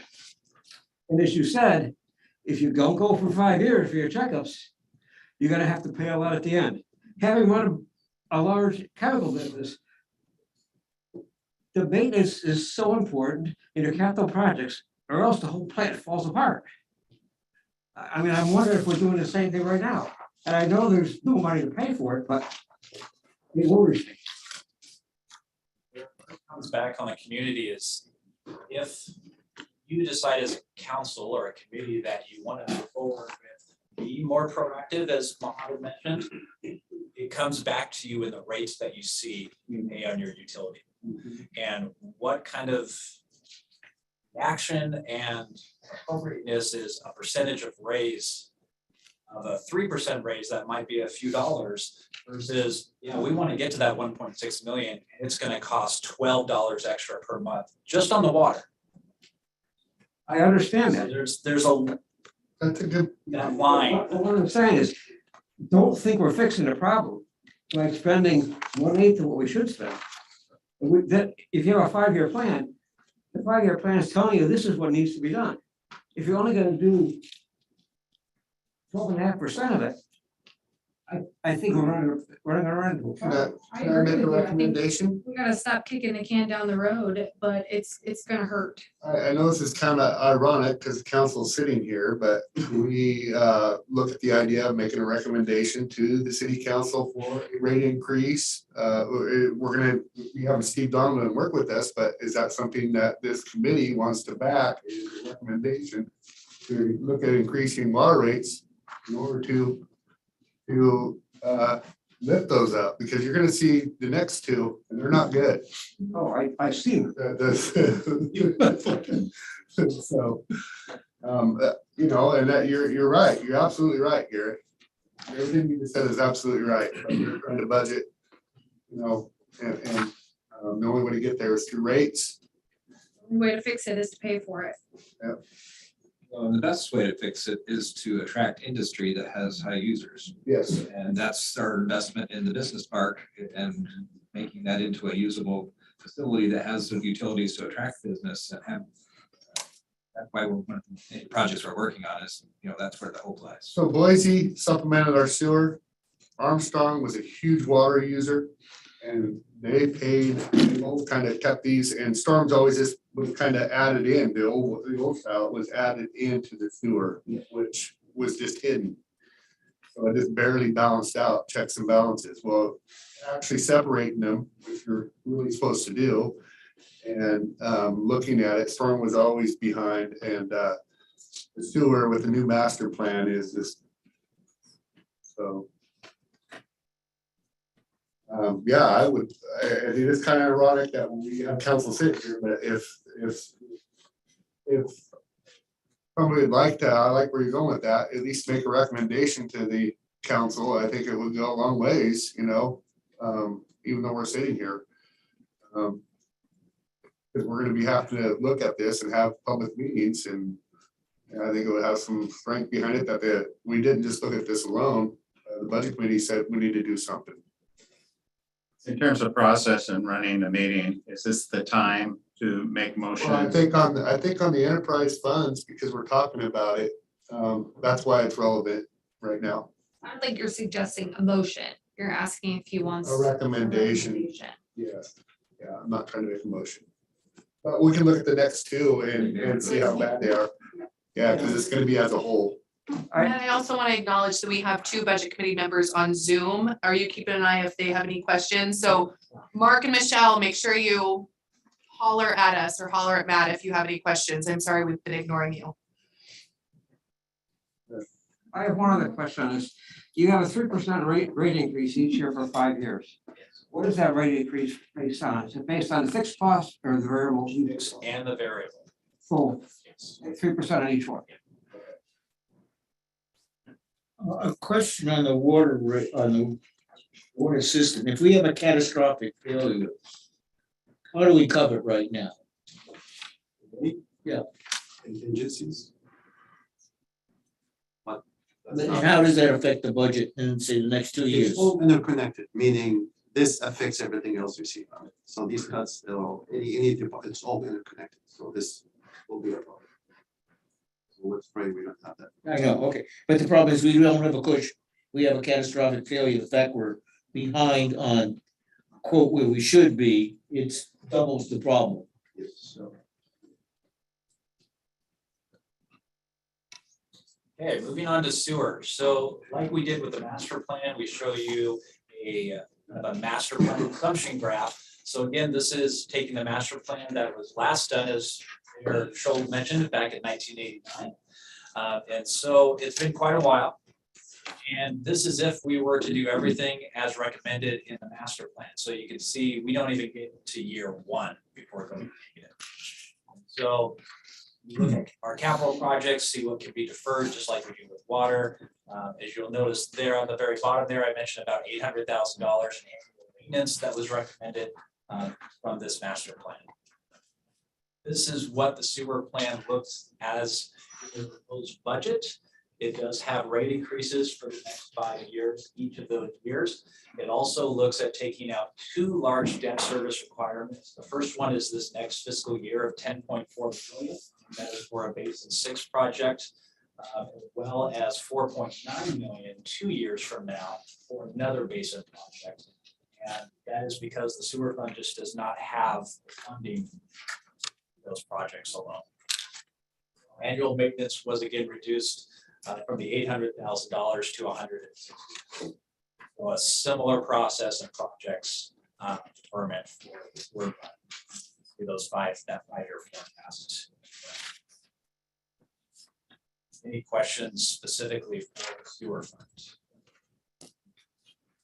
Yeah, I assume the 8% is our both fixed and variable cost.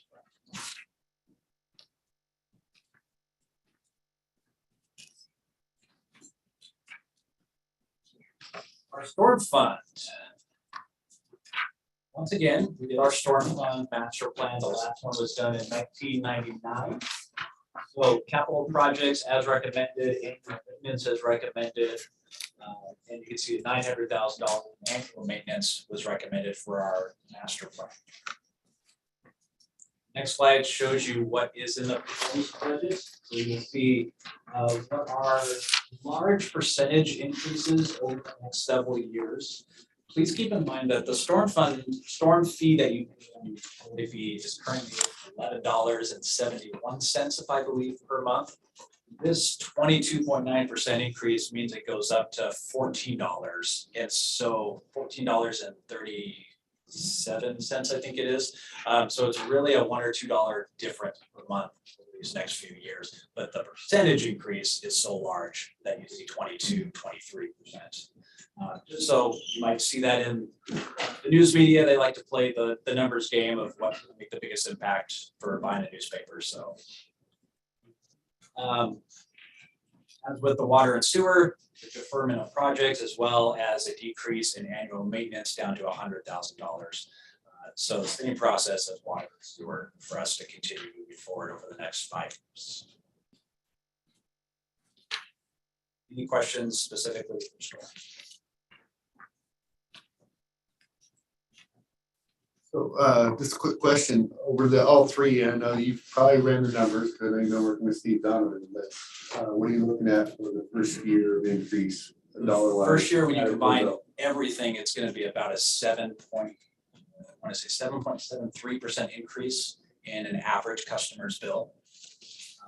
It actually ends up being about $8. 130, so go from 130 to 140, basically. Yes. Okay.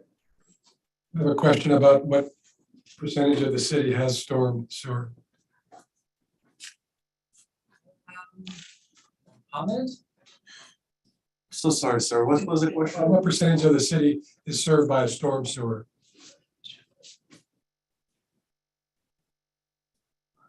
I cannot recall an accurate number, however, I can look into it and we'll get you an answer for that.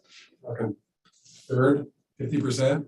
Oh, at least 50. 50 at least, I would say, yes, but 50. Yeah. it's a little higher than that. They went through and did a bunch of projects where they just put even little swells in alongside the roads on the north side here to catch a lot of storm. And Lou, I would also mention too, that the city council the last couple of years has made some changes to its municipal code for what customers are charged storm fees. The most notable one that I always talk about is Walmart. When Walmart moved in, they had an option through our municipal court to build their own detention center. If they built their own detention center, then they didn't have to pay a storm fee. Yeah. And so people who go to Walmart often drive on all of our streets. So to get to Walmart, you still have to drive on streets. And that storm fee is representative of the entire storm system for the city. It's not necessarily just your specific house and the drain that you see outside in your yard, or if you don't have one. It's the storm system for the entire city that is collectively paid.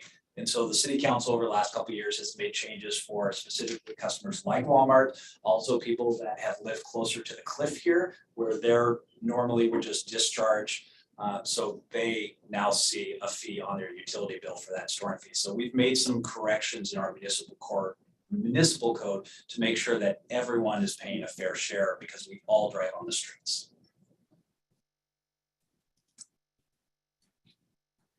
Any other questions?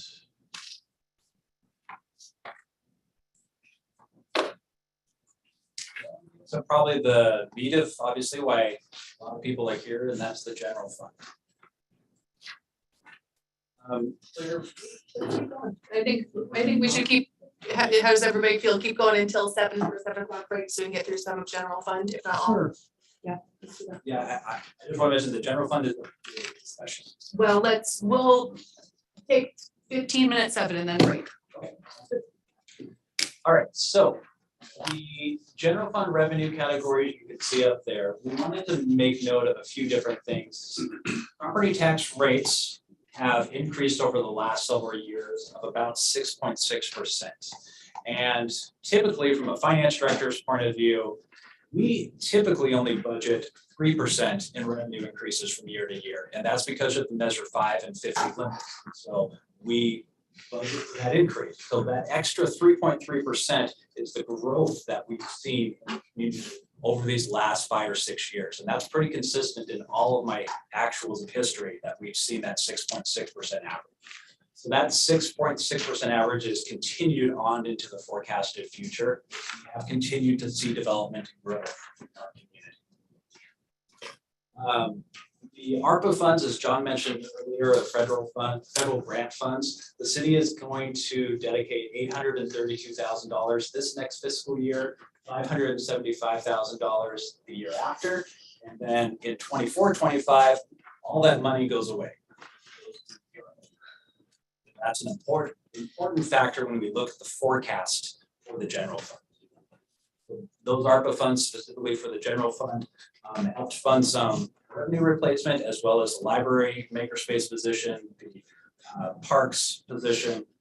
So it definitely makes an impact you'll see in the forecast. One of the things to mention that also the city council next fiscal year, 23-24, has dedicated general fund revenue sharing for part of the debt service of the public safety facility. So what is that on an annual basis? We look for categories you see above. So the cigarette, alcohol, cannabis tax, as well as an SDC admin fee. So on every system development charge, there's a 5% administration fee, and that goes into the general fund to just help for processing some of the paperwork and payments associated with that. So that in total is about $600,000. Combine ARPA funds and the revenue sharing going away from the general fund, that's over $1 million in the next couple of years that makes a huge impact. And that's why some of the changes in the proposed budget were made so that we can continue into the future. And as I mentioned earlier, the IT fund, that technology fund moves into the general fund. So you see that transfer there of $100,000 in the proposed budget. That is money from the IT fund moved over to the general fund as we combine those.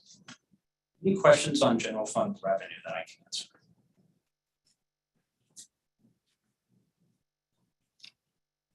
Okay. This graph shows a representation of each department, their personnel services and materials and services, their overall budget, as well as what that change is from previous fiscal year. I have a couple slides well after this that I want to go into a little bit more. I'm happy to go back to the slide and discuss this as well. One of the biggest changes we did with the general fund, as I mentioned earlier, is that we moved IT services into the general fund. So currently how we operate, IT has its own fund. We charge a certain amount based on how many employees, how many computers, how much maintenance, how much IT staff time is spent on that specific department. That's all allocated in a huge giant spreadsheet that I love working on.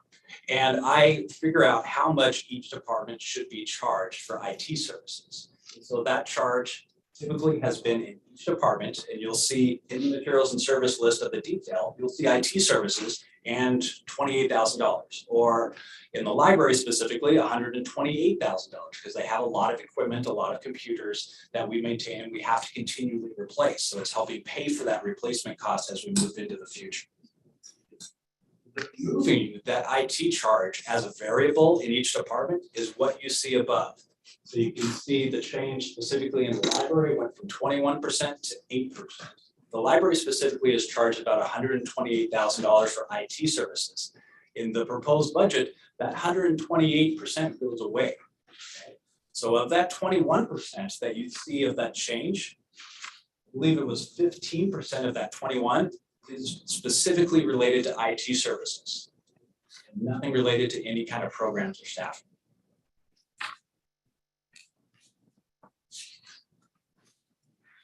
I added this chart just today because I knew we started receiving a lot of comments from the library, and I wanted to specifically go through just briefly each department in the general fund of what the decrease is and what the reason behind that decrease or increase.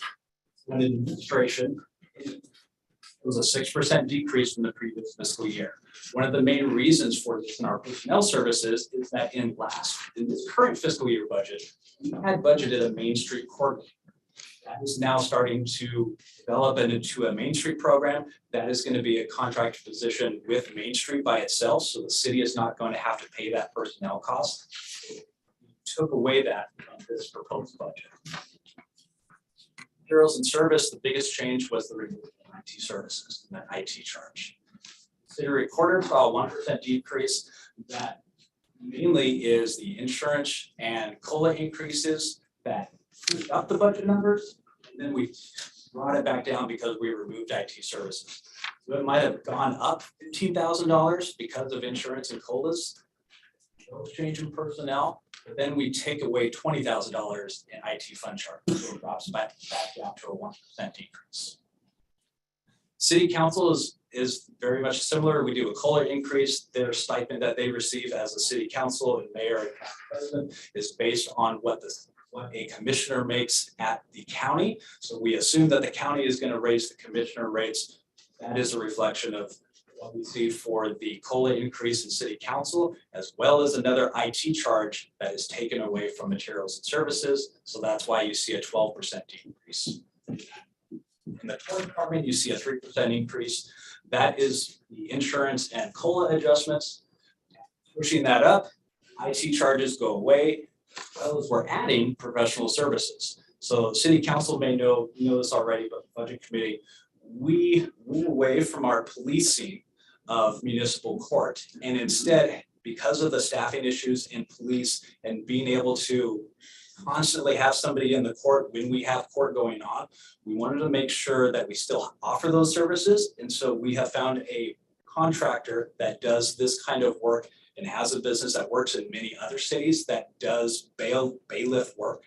So that person is contracted, and that is a contract that was approved by city council several months ago. And so that is reflected in the next proposed budget. That wasn't originally in this current year. Quick question. So you have included professional services here in the court department. Going back up to admin and talking about the Main Street coordinator, maybe I'm not clear on how that position or how that program is funded, but isn't that also some kind of contracted cost that would at the end of the day come out of your admin department or not? It does not actually. So the city has contributed, I believe it's $50,000 to a Main Street coordinator.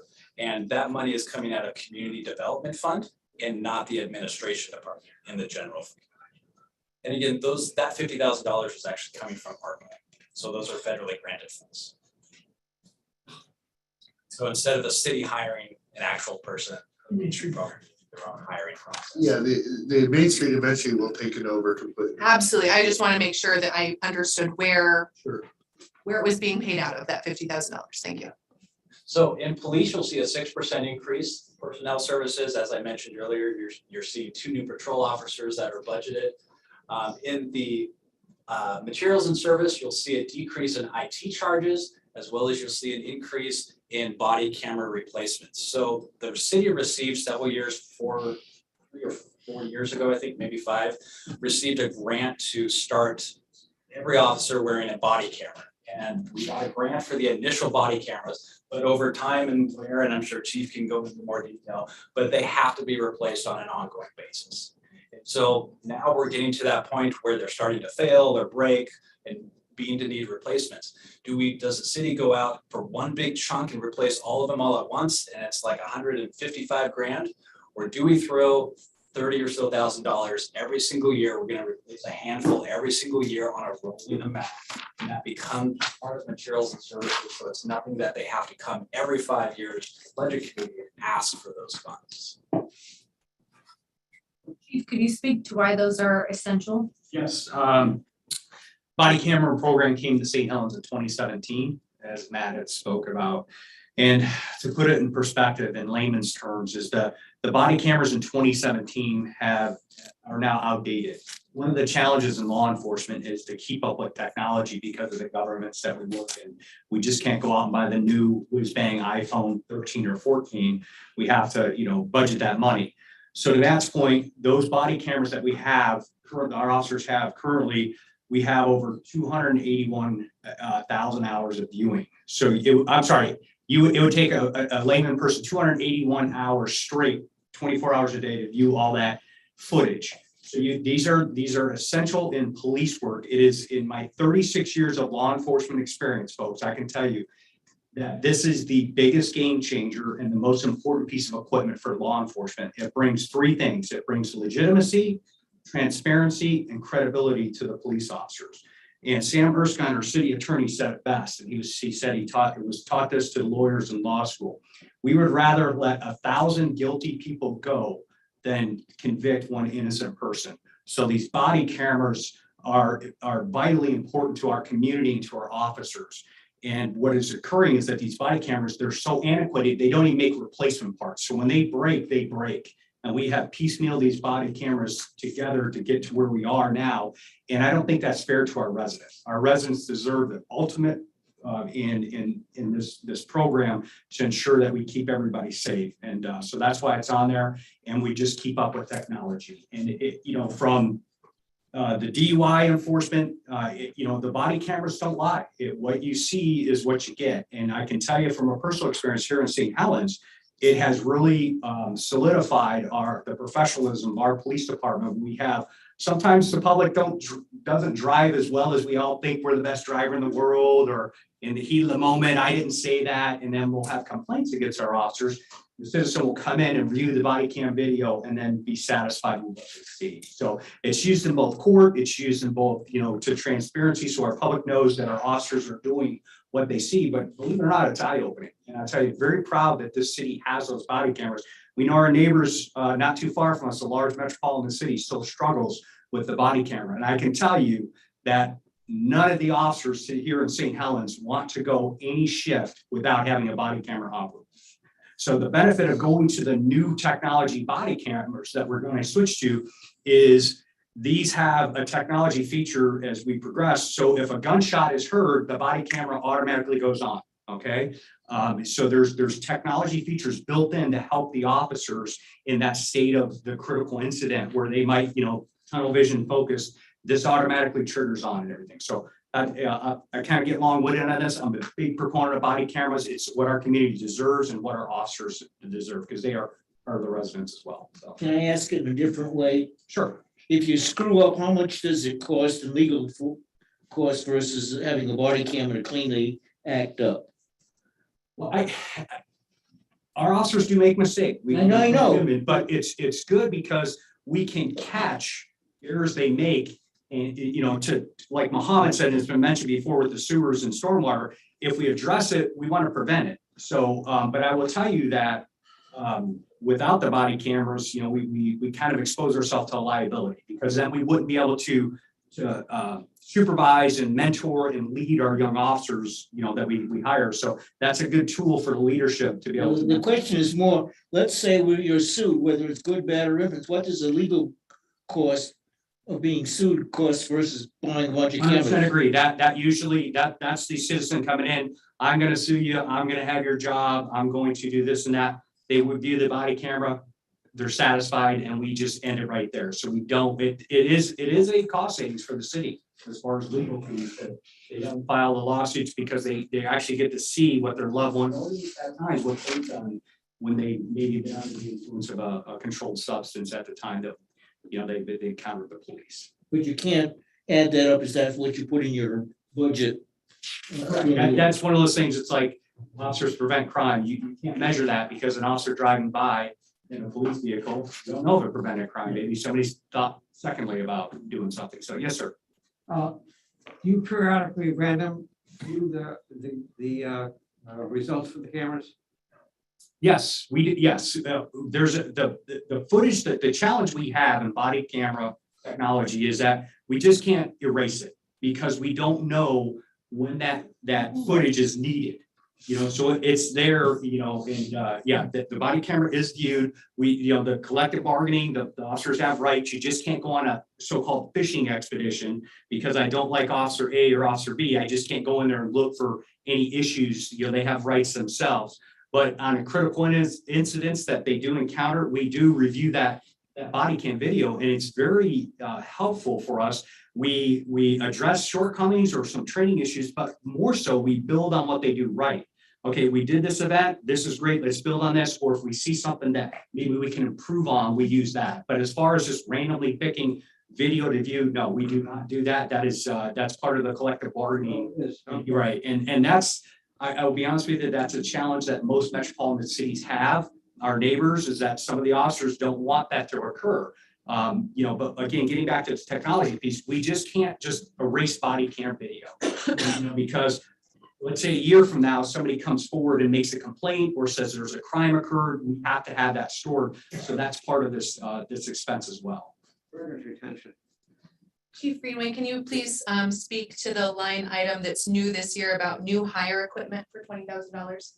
New hire equipment. So when we hire a new officer, they have to be outfitted with equipment. They have to have a tactical or a ballistic vest. They have to have a new radio, a new body camera, a new, everything that comes along with a police officer. So above and beyond the actual benefits and salary. Then there's training costs involved. There's you account for extra fuel. We all know fuel prices have kind of skyrocketed. So there's additional costs other than what we see of just the benefits and salary of hiring an individual. So that's what it comes with. But mostly for additional radio that we don't have, additional ballistic vests to keep our employees, our officers safe. A body cam, which is expensive. Then you got like flashlights, handcuffs, stuff like that we need to provide for them. And we haven't seen this in the budget for the last at least two, if not more years. I don't know beyond that, because there have been no new hires or because it hasn't been budgeted for. No, well, a combination of both. So last year we had no new hires. No way. I'm sorry. One of the years we didn't have new hires, but we didn't account for that. We kind of we kind of just, was in the budget, but now we want to line item to say, okay, this is what we need. And this also tracks what our expenditures are a little bit better, to say, this is what we spend on this material and these items. But like anything, folks, is that costs are going up. As we see that, what we see in the police world too, when we need a new piece of equipment, costs go up. So we have to account for that too. Not that we're inflating anything or fudging the numbers, but we know that ballistic panels on these vests that keep our officers safe, God forbid there's a shooting in St. Helens, that costs money. So. Yeah, Can I add to that real quick? Yeah, please. In the past, we've typically budgeted that in operating supplies. And what has happened and occurred is that when we hire a new officer, as Chief mentioned, we buy all that equipment.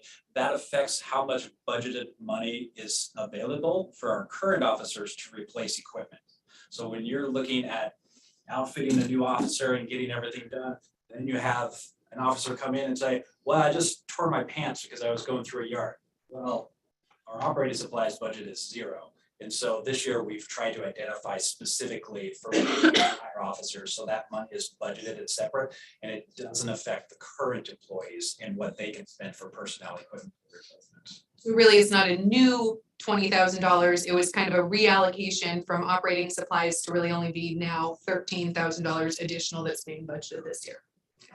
Any other questions for police? I think that this is a good time. If there are no other questions for police, that we'll take our 10-minute break. Got one more. Okay. With this technology and all, obviously new things are coming up, which we don't know about yet. Do you have a guest list or what we expect might be coming up? Let's say automatic trackers for tops of police cars and birds.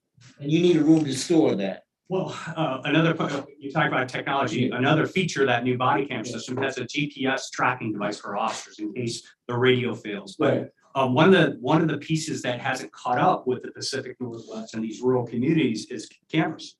And what I mean by that, not police cameras, but 7-Eleven cameras, business cameras. So I see in the future, as far as technology, the ability to be able to have cameras, whether it be a Ring camera or whether it be a business camera, tied into the police department who can monitor it when, if they give permission. Other jurisdictions are using this. I think it's a good key. It's not only preventative to have cameras, it's also for prosecution. And it's criminals think twice when they see a camera and they know they're on camera. So there's so much technology coming forward, Counselor, that Frank, we just don't have the money. I wish we did. Okay, do you have a way of phones to you name it? We could. Do you have a way of projecting? This is the stuff that's out there, just to tell us, even though we can't afford it, just to alert us that this new stuff could be used. Right. I would say the next big piece of technology would be the camera system that we can, monitor and keep everybody safe. So that, because people act differently on cameras. Not all of them, but some do when they know they're being recorded. So that's our next, probably in the next 10 to 15 years in our community that we'll try to transition to. But again, we can't get there, and I'm not trying to, we can't get there without the boots on the ground to kind of get us there. So I was just hoping that you had some system of developing a wish list. Well, we do. We started with our records management system, that's budgeted in here. It's not just a way to document and archive our police reports, but it's also going to give us a way to mine the data. And the gentleman, the physician who was on earlier, spoke about hotspot policing. I'm involved in hotspot policing and that, but we can't get to that hotspot policing without having a new database that gives us that information. And the whole theory is, we don't want our officers to continue to go to the same spot, just to, or same location time after time. We want to find out where they're crime. You can actually predict when crime's going to happen, and you can prevent it through data and intelligence-led policing. But we have to have these programs in place to get there. So technology is an integral part of policing and preventing crime and keeping our community safe. So you're running real thin now compared to what you should be. Absolutely. I can, yeah. Thank you. Let's break. Let's do 10-minute break, recess until 7:15. We'll be back at 7:15. Will be. I might not.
We have our Zoom friends back. Great, recess is done. We're coming back at 7:17. And we just ended having a discussion around police. So Matt, I think you're up for library to work us through the rest of the slide. Yes, so the library, as shown before, has a 21% decrease compared to the previous year. As I have noted to you earlier, I wanted to break those out. So the youth librarian position is currently not in the proposed budget, accounts for 5% of that 21%. In addition to that, materials and service, a large amount, 13% of that 21% is IT services going away. And then the other 3% are just some minor things like recruiting expenses, because we had that this year with a new library director. So those kind of go away, and some other minor things that make up that. Can we specify what those minor things? Oh, I'm sorry. Oh, I guess. So I was actually gonna ask a comment on the youth librarian. Well, I know it was up on the beginning, but what was that actual amount? 115 slides. A youth librarian is $115,000.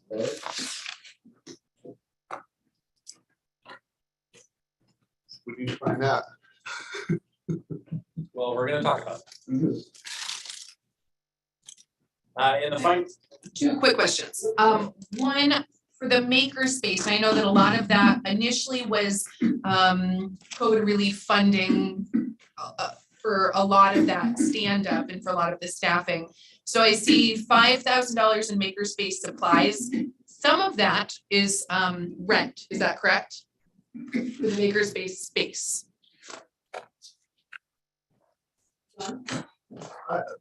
You know, we have the old director here who could actually answer that question, Margaret. Yes, I'll be happy to. Or the interim director, Brenda. Brenda, could you answer that?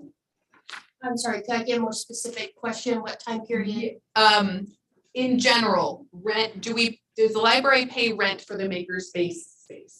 Yes, we pay rent, however, that money, I believe, I did not look that up, but I believe that is, where was that, Matt? Is that facility?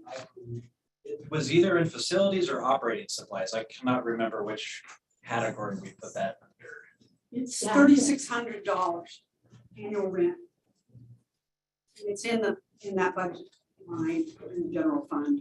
That $5,000 that you see in the details for the makerspace are for materials and material replacement for things in the makerspace. So that does not include the $3,600. $5,000 does not include $3,600. Great. Historically, it has.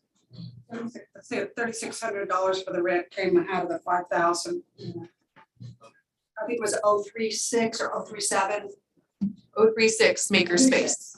Yes, $3,600, and then the remaining $1,400 was supposed to be for like maintenance on the equipment and replacement parts and things like that, but not programs. Not makerspace programs.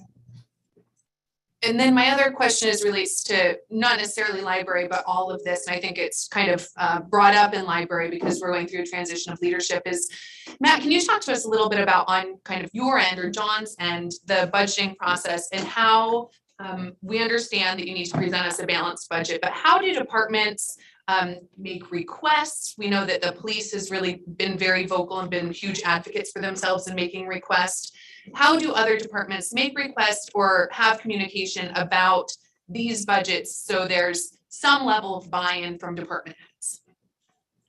Typically, and I know John's gonna, I know you're fine at the time. It's a process. I mean, going into the budget, there's interviews with each department. We meet together, we meet individually. Come up with your needs. What do you need to be effective? The resources. And did that happen with the library or not this year because of transition of leadership? We met with Gretchen, and who is the youth librarian that was the interim director before she left, and I believe one other. Margaret and her exit. Yeah, it was Margaret Margaret and Gretchen, I think, that we met with initially.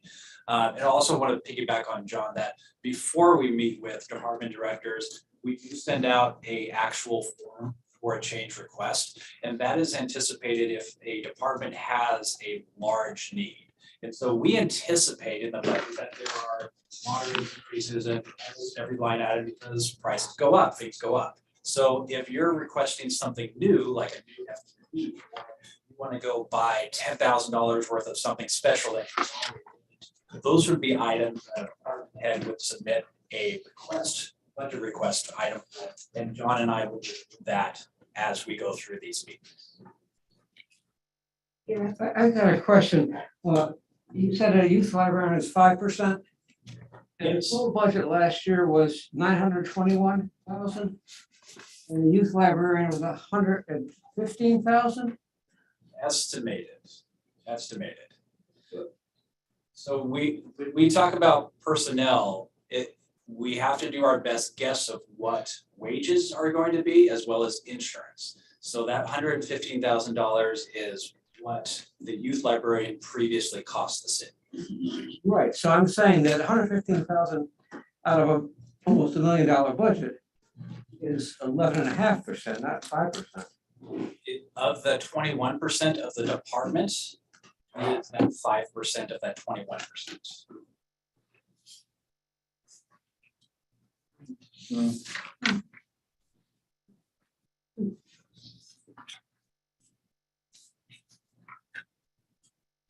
I follow what Garrett's saying, though. I'm happy to pull up the Excel spreadsheet and we can go through the math and formulas to show. Is it important, Garrett? Would you like him to? Well, I don't quite understand how 115,000 is 5% of a million, but that's okay.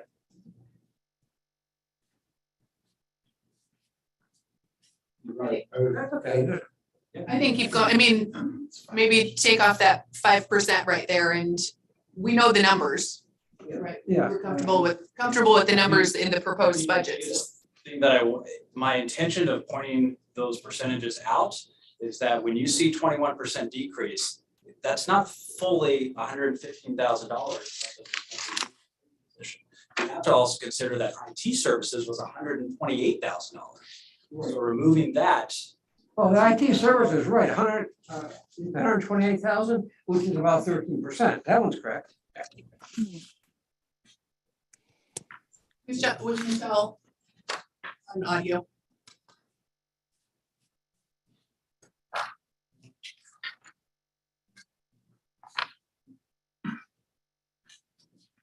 I see Michelle.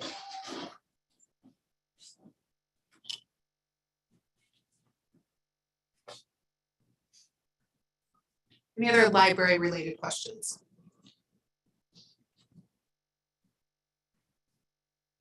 When you're ready, we can keep going. So finance saw a 1% increase. So again, insurance and COLA adjustments, pushing that up, and IT services going away and pushing that back down to an overall decrease of only 1%. Parks sees a 3% increase. There was a removal of the Parks Utility 1 position that brought that down. We have added back dock services back into the Parks Department. This was something initially done in the Parks Department for many years. When Parks was going through a transition phase of getting a new Parks and Rec manager, we moved all the dock services revenue and expenses over to the Public Works Operations Fund, because at the time it was being overseen by Public Works. Now that we have a Parks and Rec manager that is separate from Public Works, we're moving back those dock services back into the Parks Department. So that is an increase in the budget for Parks. Recreation saw a 1% decrease. Again, insurance and COLA bringing that up. IT charges bringing that back down to an overall 1% decrease. And planning saw an 8% decrease. Insurance and COLA adjustments pushing that up. The main thing pushing that down were three main things: the IT charges going away, projects and programs, which was previously budgeted this current fiscal year at $75,000, I believe. And that was for a specific aerial project. If you remember, several years back, we had a big picture of the city over here on the wall. And so getting new images, or that was a portion of that project, we're paying for that. And then the other thing that was removed from the planning budget is CLG grant money.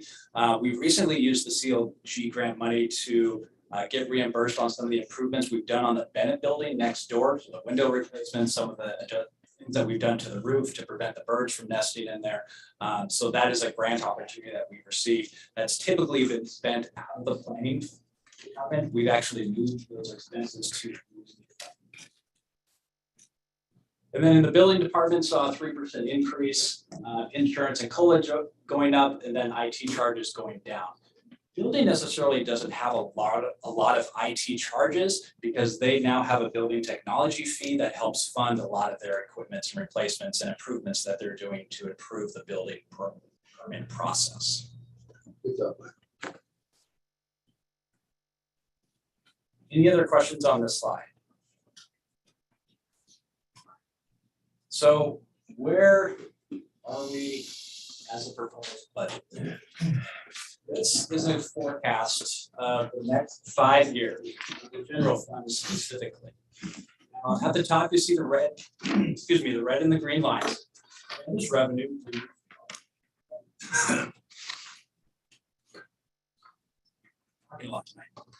Red are expenses, green is revenue.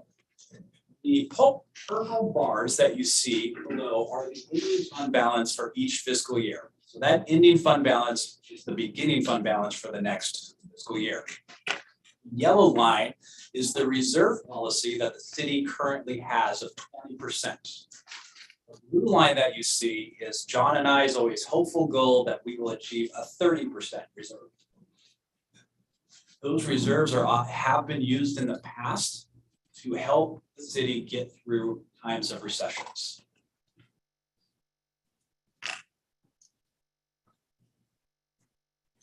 Any questions regarding that forecast? So when John and I prepared this general fund, and we talk about what are we going to bring in, how much revenue is coming in, how much expenses are we going to get, and we see that initially with everything added in, that we drop below that reserve policy. That's not something that we want to do. So John and I made adjustments as best as we could to give you as a budget committee a balanced budget to at least start from. So as you can see, we are above the 20% reserve policy for this next fiscal year and the year after that. It's 21% we drop down to. And then in year 3, we drop down to 15%. And it's that slow submarine ride. The ARPA funds going away, right? What's that? The ARPA funds. A big portion of that is the ARPA funds, as well as the revenue sharing going away to the public safety facility debt. Why do we see a little increase in the revenue for this proposed year? That is mainly the ARPA funds. Okay. Yeah, it's almost $1 million in ARPA funds. That's why you see a little bump, and then it starts to go down. The previous slide mentioned, if I recall, it was $832,000 coming in. The next year was $575,000, and it goes down to 0. Where it plateaus in that bottom line, at year 3 goes to 0. So something to talk about, I think also would be is the police station itself. And I know that we are on track to start building. We had a small, a medium, and a large presented to us. And we went with a large. Maybe sizing back the medium, which still gave room for growth, would knock off $4 or $5 million of, and actually probably just keep it to where the large one is right now, because of the way we've heard from, as a council just heard RFQ for our waterfront, and anything that's 3 months out is increased in price. We also had Superintendent Stockwell sitting in on that, talking about how they are struggling to meet the scope of work they wanted to reach with that $50 million bond for the high school, and just the challenges. It's something that we need to really discuss as a budget committee, because it does take a lot of general fund and other revenues to make that happen, to make it work. And it's still short $3 million. We've seen that earlier. We've seen that it was short $3 million earlier. That $3 million actually, Mayor, was actually planned even. So it does give room for growth. It does give room for growth still. And it keeps it, I would just say it's gonna be the same, even the medium's gonna be the same price tag as the large one. This time of uncertainty. So. I think that's a bigger discussion because we're looking at money that we've already invested on, planning for this current police station that we have planned. So are we losing money by having to change that plan? And you know what I mean? No, So we're not. We're not. I just think it's, this is actually that's just, they're just hypotheticals right now. They're not into the meat and potatoes of actually drawing up where we stud and where hurricane clips have to go and how much concrete footing needs to be put in. Those were just actual drawings and a general scope of what it would cost. We're not that far along with that. We're not. It's just a budget estimate. What's that? They're just working on budget estimates. Yes, yes. That's what we had proposed to us. We had 3 different ones. So what's the difference from the large to the medium? What? The medium still gave us growth for a few years. And Chief could probably speak on a little bit more in that because they're really the ones who have been watching this, but I know for being fiscally responsible in this time of uncertainty and moving the city forward, that we know we need a new police station. There's no denying that. Okay, that's not but what was 17 million can grow into is probably 24 right now. And actually the other one was 3 million or 4 million less. It's probably actually what the big one would be. Let's pause for clarification, John, as it relates to this conversation for our budgeting process. I'm hearing that perhaps council might want to revisit their decisions or their conversations around the police station. How does that impact our action tonight as a budget committee? I mean, because they have already kind of taken direction. So I was under the assumption that was kind of a given or something that was not movable in this budget process.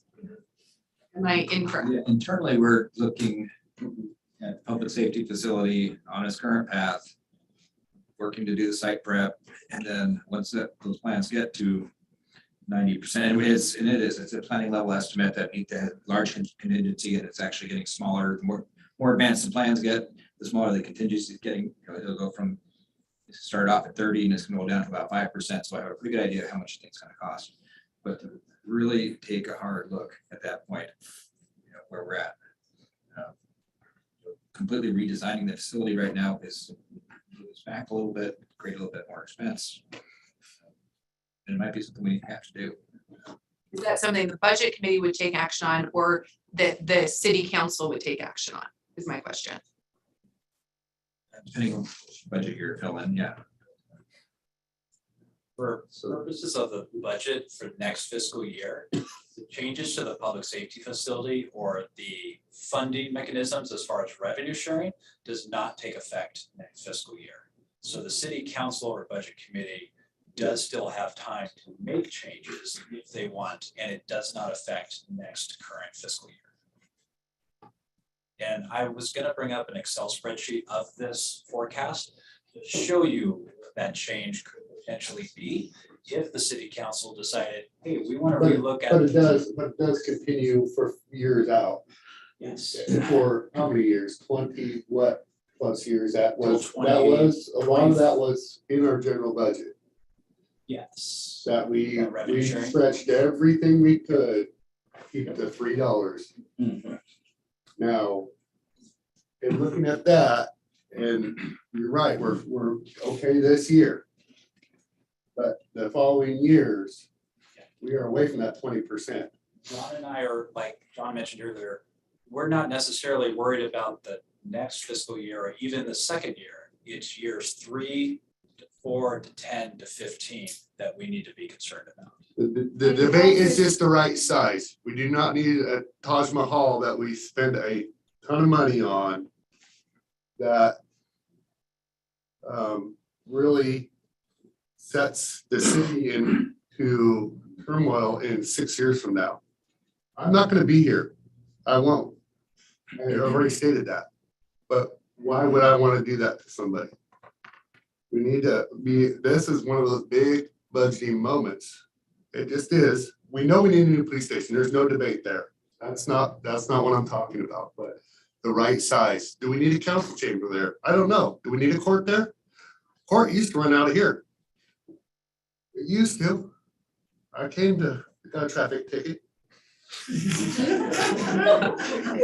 Judge Stewart came there. You know, do we need that? But do we need that room on there? These are all questions that we need to be asking ourselves internally. And I see where you're going with that, Mr. Mayor, but my question is, how does that influence the need with the librarian and the youth librarian slots? That doesn't. No, this is influence general fund. So you're proposing though that this we is pay back if we downsize the police station. So I'm not we attacking the pay police back. station. I'm asking you a clarifying question. Can I finish? Yeah. So if we downsize the police station, you're proposing that we pay back money into the general fund, which could then resupply the positions for the library? Is that what you're saying? No, I'm saying we don't rely on all that money that we took out of our general fund. Right now, I think the medium size is gonna be no different. We're still on that pathway right there with the medium size, is what I suspect. And I'm no oracle and I don't know the future. If I did, I'd be a millionaire. But in this time of uncertainty, and everybody I've talked to, like the school district, anybody who's in construction right now will tell you costs are up a lot, 30% across the board. We have an estimate that was given to us a year and a half ago. It's been updated, yeah. That's what I'm trying to say, is that don't build something that you cannot back up. I'm just wondering how that topic relates to. Because it comes out of our, stress that because we're- the money we took out of our general fund to make it. And so you are proposing that if we downsized our initial police station, that money would go back to the general fund, which could fix the problem with the library. Is that what you're saying? Well, I'm saying that this general fund would not be on that pathway if we wouldn't have stretched the money out last year as a council, not a budget committee. We did that. So, and I'm bringing it to the budget committee just because I want to be aware that this doesn't look good and this is the time we talk about it. Yeah, I think that's exactly right. Although it doesn't happen, it happens after 2 years from now. This is the time you need to be talking about it. You gotta change plans now. Have something that's gonna start changing, because once you start going into there, you already committed yourself. It's just gonna go down. I mean, if you don't do anything in 2 years, the third year is gonna be exactly what it is. I mean, if the council chamber if that section of the building cost us $7 million or $5 million, that's a huge savings. I think for $7 million, I think I could run a council meeting and I wouldn't, my predecessors could be comfortable sitting right up there running their meetings. I think let's get through the remainder of Matt's slides and save maybe some of this conversation for our discussion time. Okay. Does that sound good? Yeah, absolutely. You're in charge. Yep. This is a recap of the staffing needs that have been identified, what source they come from. So you'll see a majority, this is the same list from the beginning of the presentation. Expenses are for each of those people. So everything listed on their general fund is what the general fund pays for those folks. Enterprise funds pays for the public works folks, so those are listed separately. I just wanted to make sure to break those out so that the budget committee and city council are aware of what funds pay for what. Now, John and I have gone round and round, as this has been probably one of the most difficult budgets to put together, but we wanted to present some at least opportunities for the budget committee to city council to consider as we move into the next fiscal year, to have more discussions surrounding items like the public safety facility and positions. So John and I have identified 5 main opportunities for us to look at. The first one is to revisit the funding strategy for the public safety facility. That may be one, both or all done these items. Reallocating revenue back to the general fund, increasing the $3 public safety fee, going out for a general obligation bond, specifically pay for the public safety facility in its entirety, and then that utility fee would potentially go away if the city council wanted to do that. As the mayor mentioned, another option could be for the city council to have staff review the size of the facility and the operations that are within. So the council chambers, the court department, IT department that are also all included in that public safety facility. We know that there was a desire from city council to increase public safety. And if the city council or budget committee wanted to add additional officers, how do we do that? One option is to look at that utility fee as a revenue option to help pay for public safety facility. To give you a rough idea, each officer that you add through a utility fee would cost a utility customer $2.50 per month. That's for one officer. So the other options we've looked at is, should we investigate looking at a 5-year option levy? Many cities live and die by operating levies, and this is basically very similar to like the 5-year jail operating levy that you see in Columbia County. So we could potentially look at going out for an option levy for 1 or 2 or 3 or what other opportunities you may see. Where I came from before St. Helens in the city of Forest Grove, the city of Forest Grove has a 5-year operating levy specifically for police, library, and parks and rec, all 3 together. And they share those funds. So the city council and budget committee could look into investigate what that looks like, whether it be for one or all of those departments or something completely different.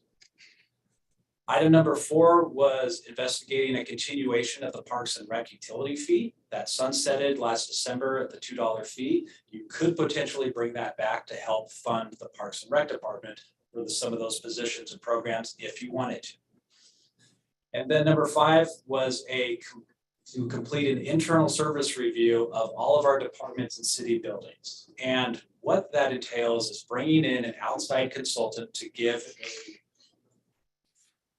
real look at each of our departments and our staffing levels to see what can be done to work more efficiently and better with the city. Does the rec program need 2 facilities? Does the rec program need to have doors open at 9 a.m. and a staff person at the desk to answer doors? Does the library have the adequate staffing for the needs and programs that they want to do? Do they need to be open Wednesday through Sunday? Or do they need to open at 10 instead of 9 or 8 or wherever that may be? This would be bringing in somebody from the outside to take a real close look at each of our departments and help identify where there might be some opportunities to look at. John, anything to add?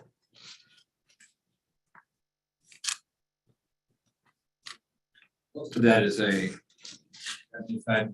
Oski in the back was talking about the revenues and expenditures, and usually we look at things to cut, but like this isn't a hedge that needs trimming. This is a which that needs to be removed perhaps, because it's really nothing left. Some things you can cut back that it loses the critical mass. You know, that threshold of operating doesn't work very well. So I know those are some options. Those are. What happens if? I have a question on number 1. Oh, which of these would require to going out for city vote to be approved? 1, 3, and 3? Well, parts 1, the geo bond. 3. And any of those could be a question that collectively you could do it. The ones that are required are the operating levy and the bond. Okay. What happens if we had a major cost, like $12 million? Say a legal cost of $12 million. How do we handle that? Yeah, yes. Most of our insurance. That's the real question. As you know, the marijuana places are up for sale for 12.5 million. We also have a court filing that says the sale that they bought it from us is null and void, so we own a piece of property they're trying to sell for $12.5 million. They're not trying to sell the property. On the internet, they are. Business. It's on the business, yes. On the internet, they are, and they also have a picture of their wonderful facility, which isn't here. So we have a interstate problem of possibly false advertising. Counselor Topaz, would you like John to follow up with you with specifics on what kind of litigation the insurance covers? Would that be helpful for you to have? I started with that already. Okay. But a lot of it would be not so much the marijuana, but the false advertising. So what's the question? Well, John can find an answer. how do we handle a big hunk of money that we would have to expend? It may be that, maybe other things. Something just hit us that cost us $12 million. How do we handle that? We borrow it. Okay. So I need to know. Thank you. If there was theoretically a big suit against the city that wasn't covered by insurance, they could fall back onto the citizens to pay. Yeah. Because it actually comes to the council. I think we're responsible for it. Thanks, John. I get $7, you get the rest of it. I mean, we're responsible for the city, so. Back to these questions. Any idea ballpark cost for number 5 for the internal service level review? You hate to think about bringing in an outside consultant to cost even more money when we don't have a lot. So how much money would a bid like that, a project like that in the next fiscal year cost, ballpark? 70 to 100 grand. We've done some preliminary outreach and scoping and without spending anything. And how long would it take? And when we wouldn't be able to look at the results of that to determine changes until, yeah. It's not a quick answer. The nice thing is we have, even in our budget, 2 years to really we have time to figure this out. It's not we're on the cliff and we're gonna die tomorrow kind of thing. We have time to talk about things, figure this out. And that's part of what this discussion is where do you want to start having those conversations? So bringing somebody from the outside would take time. If you were to look at like the library specifically, it's going to take time for somebody actually to sit at the library, count heads of who's coming in and all that kind of stuff to really get an actual count of what services and programs are being used at all of our departments. And for me, and I'm not trying to, if this is what the council or budget committee would recommend, but I think that's the least helpful one up there, because I know from what I see in our community that we're a small enough city that everybody's busy. Everybody is busy. I've seen them out there. I see them in here. I'd like to know, it would be interesting, just to back up what I'm saying right now, because that's the way I feel about it. The number 3, I think would be interesting, but you can live and die by that. If you start trying to budget around that, it's very scary. But that really gives the citizens an opportunity to step up, Columbia City does it. They're doing it every other year. They're actually doing it right now to retain their police. They do it every 2 or 3 years, whatever it is. And they've done it for quite a few years. So. What's the timing for going out for a levy? If we made a recommendation tonight that was the direction to send staff in for the library, to support library, how long does it take to get on a ballot? How long before you start seeing those revenues? Kind of what's the time frame for a 5-year levy?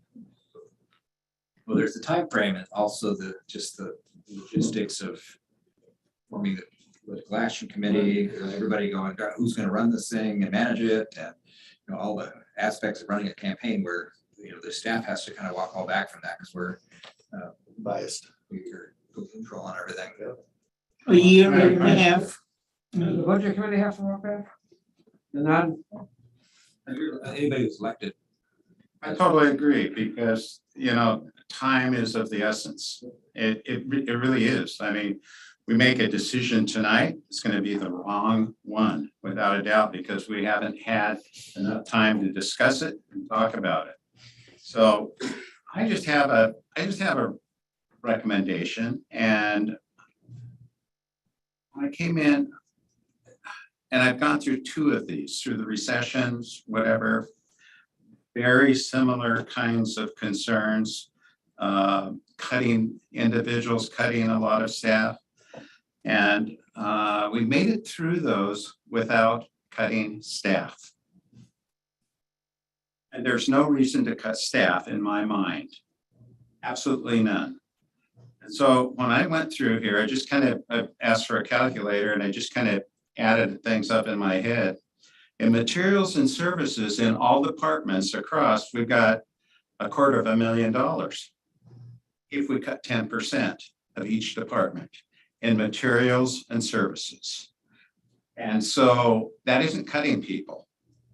What that is doing is asking our department heads to sharpen their pencils, see what they can do with materials and services. And for some departments, it might be 15%. And for some other departments, it might be 8%. Because I found that out going through a DEI 3-day workshop, that there's no such thing as equality when it comes to monetary dispersion, whatever. It all depends on equity and need. So, department heads can talk and do those kinds of things, but I don't want to leave this room tonight knowing that we aren't hiring a policeman and we aren't hiring a librarian. Materials and services, I think we can do that. I think if we sharpen our pencils and really look at it, you're not going to go into families, put somebody out of a job. And what's going to happen is we might have to sacrifice in terms of maybe possibly some IT issues or whatever. But that's where I see the sacrifice. It's happened. The big thing that I think my point is, it gives us time to rectify what we want to do. Suggestion of going for number 3 or number 2 or whatever. It gives the staff and the council and the budget committee, if they want to be involved in it, time to work it through. But damn, we aren't going to get through this tonight with a recommendation that's going to be fair. Unless we need some kind of patchwork, like cutting our materials and services in each department. That's the only way I could think of it that could help. So with that, it's a recommendation, and I agree that we're probably not gonna be there tonight. We're gonna have another meeting. I'd also like to see what's the ramification of these things. What if we did each one of these separately? How would that change? Well, the previous slide, it shows us going below the 20% reserve. How, what would a 5-year option be for each year, and what would it cost people? It'd be good to see these things fleshed out a little bit and see how that, putting those things in, how it would affect the following years. I definitely know that we had a new set of eyes with the hire of Mohammed, and I oversee administration and public works. That Mohammed has done a wonderful job and been more efficient and materials and services cost. He has saved a ton of money compared to what we were in getting more work done. So I need to do that. Yeah. But I know that you have really worked diligently, that there's probably not a whole lot left to be looking at. I mean, I know what you have done, and it talked to you enough. So I just wanted to throw that out there, that department has been really looked at and hard. I'm taking a look at our agenda, and I'm seeing live model situations for the general fund and public safety facility. Have we done that? No, that was going to be me bringing up an Excel model that I have here on my screen, but showing what the forecast does when we reallocate the general revenue sharing. Showing you if you were to look at the funding strategy for the public safety facility, what effect that has in the general fund. We can also show you in real time what the effect of adding back the youth librarian or the parks utility worker person.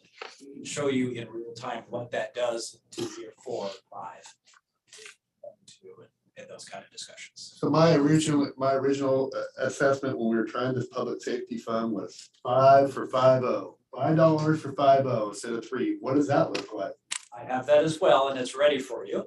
I will mention too, and maybe just kind of softly remind the council and budget committee and anybody listening, when Brian and when the chief and I did the roadshow of our 20 some odd events, we proposed in that discussion and presentation $6 to $12. And so the city council elected to do $3 with the revenue sharing. So there are some trade-offs that if the city council is willing to go higher than $3, and maybe it goes up to $5 or $6, what effect that has with meeting the debt service requirement as well as assisting the general fund, because you're not requiring those revenue sharings anymore in that public safety fund. Just for the record, I did try to go high. It was a battle. We voted yes on that Taj Mahal. Well, absolutely. So this is a current rate model of kind of what you're looking at. And I'm going to add.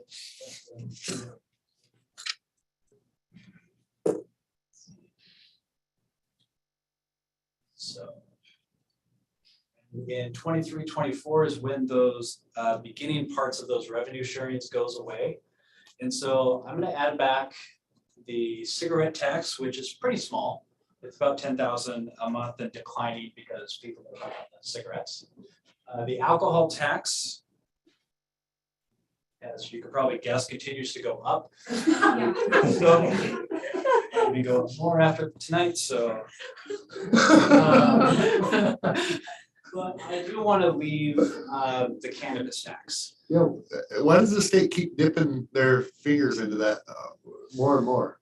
Because it's a shiny new object and they have more needs than us and think there should be more administration and more government. So they need money to fund that. And so they take more money away from local municipalities in a lot of ways. That's my political All I gotta say is, finance director opinion. all I gotta say is, The cannabis tax at the local level, is there jurisdiction to have an additional tax, like up to, right? There was discussions of tried that, but it never got passed. Oh, it did, it's So- not legislation. Okay. There was a potential that a local, like the city of St. Helens, could go on the ballot and we could raise it to 10% instead of the 3 that it's current at. That never actually made it to any point that we could actually do anything. But there is a legislative, there's elections coming up, a legislative session coming up okay, that we should yeah, be making Saying sure yes. that's back on the table. yes. And I know Rachel Berry, our government affairs specialist, is on top of things and pushing as hard as she can. And the league does a good job of also, this, so you guys know, the League of Oregon Cities. It's definitely a priority. Yeah, You know, we have a bad history down there. We're one of the worst states as far as treating drug and alcohol addiction. yeah, number 48 out of. Yeah, and the course of the other direction, and that has nothing to do with us, but we're stuck with. We've got one of the highest drug rates and the lowest, I mean, just. Somebody brought up a gas tax. How hard would that be? Yes, Scappoose does have a gas tax. I will caution. As a finance director, I love taxes, okay? So there's a caveat though, when you do a gas tax, it doesn't necessarily, you can't spend it on a police officer. Been on roads and move some of the. Gas tax can pay for roads and improvements and paving and all that kind of stuff, which helps out our street fund. It's in the enterprise fund. Sense, but it doesn't help the general fund. We need it to go in the general fund. Yes. So, I have a question. Yeah. Did we get any money from that infrastructure bill that was passed by Congress last year? No direct allocations at this time. Is that still up in the air? I mean, I hope so. John's. We're pursuing money for It's infrastructure, actually just coming down the pipe right now, right? but it's not operations, it's projects, Yeah. which helps out our capital improvement plans and things like that. I mean, that's a heck of a lot of stuff in that. If we had a governor that was user friendly to our city, it would be nice. wouldn't it? Yeah, run Betsy, run. Run, Betsy, run. So this is if the city added back those revenue sharings. You can see for the next 5 years, we look pretty good as far as meeting those or getting above those 20% reserve policies. Sorry, I'm lost. In layman's terms, in citizen terms, that means if you increased the We would have to increase our funding for the public safety facility in some way. Most appropriately would be increasing the utility fee from $3. $2 more would cover it. or a combination, Or a combination. of reducing the expenses for that facility. Correct. The city council or budget committee could relook at the sizing of that facility and what's offered. $250,000, $2 on that water bill is, $2 is about $250, real close. It's really close. I know, I know. We've looked at this before. So that keeps the ending fund balance at a good level, but what does that do for the possible position cuts? So let me. Here. To do on a big screen here.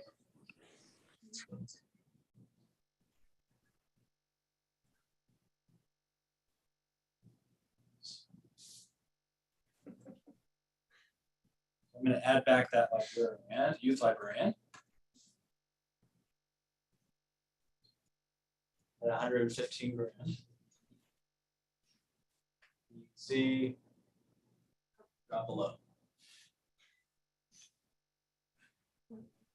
Where we were about 21% when we first started in that second year. Now we drop below that 20% reserve policy. And Not dangerous like it was. yeah, the policy is just that, it's policy. Yeah. And if the city council knowingly wants to go below that policy, But can do that.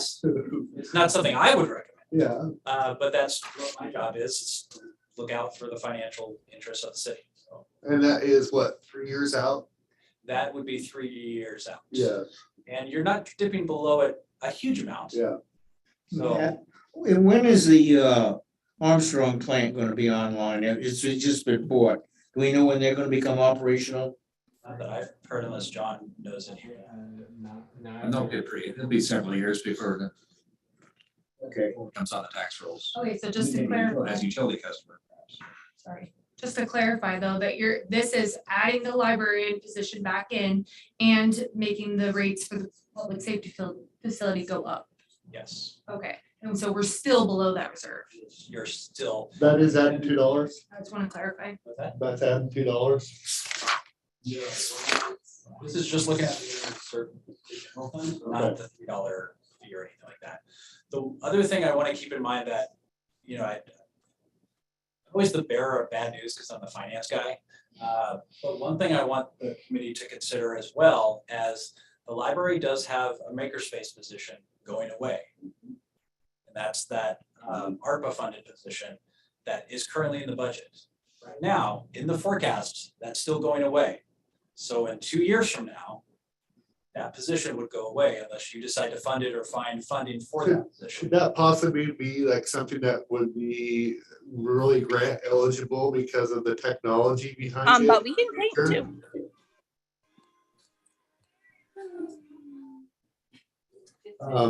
Just throwing that out there. Is that something, That's the mayor. Once in a while, and now you'll be like, oh. we can hear you. Brenda, did you want to answer about the grant opportunities that may or may not be there for?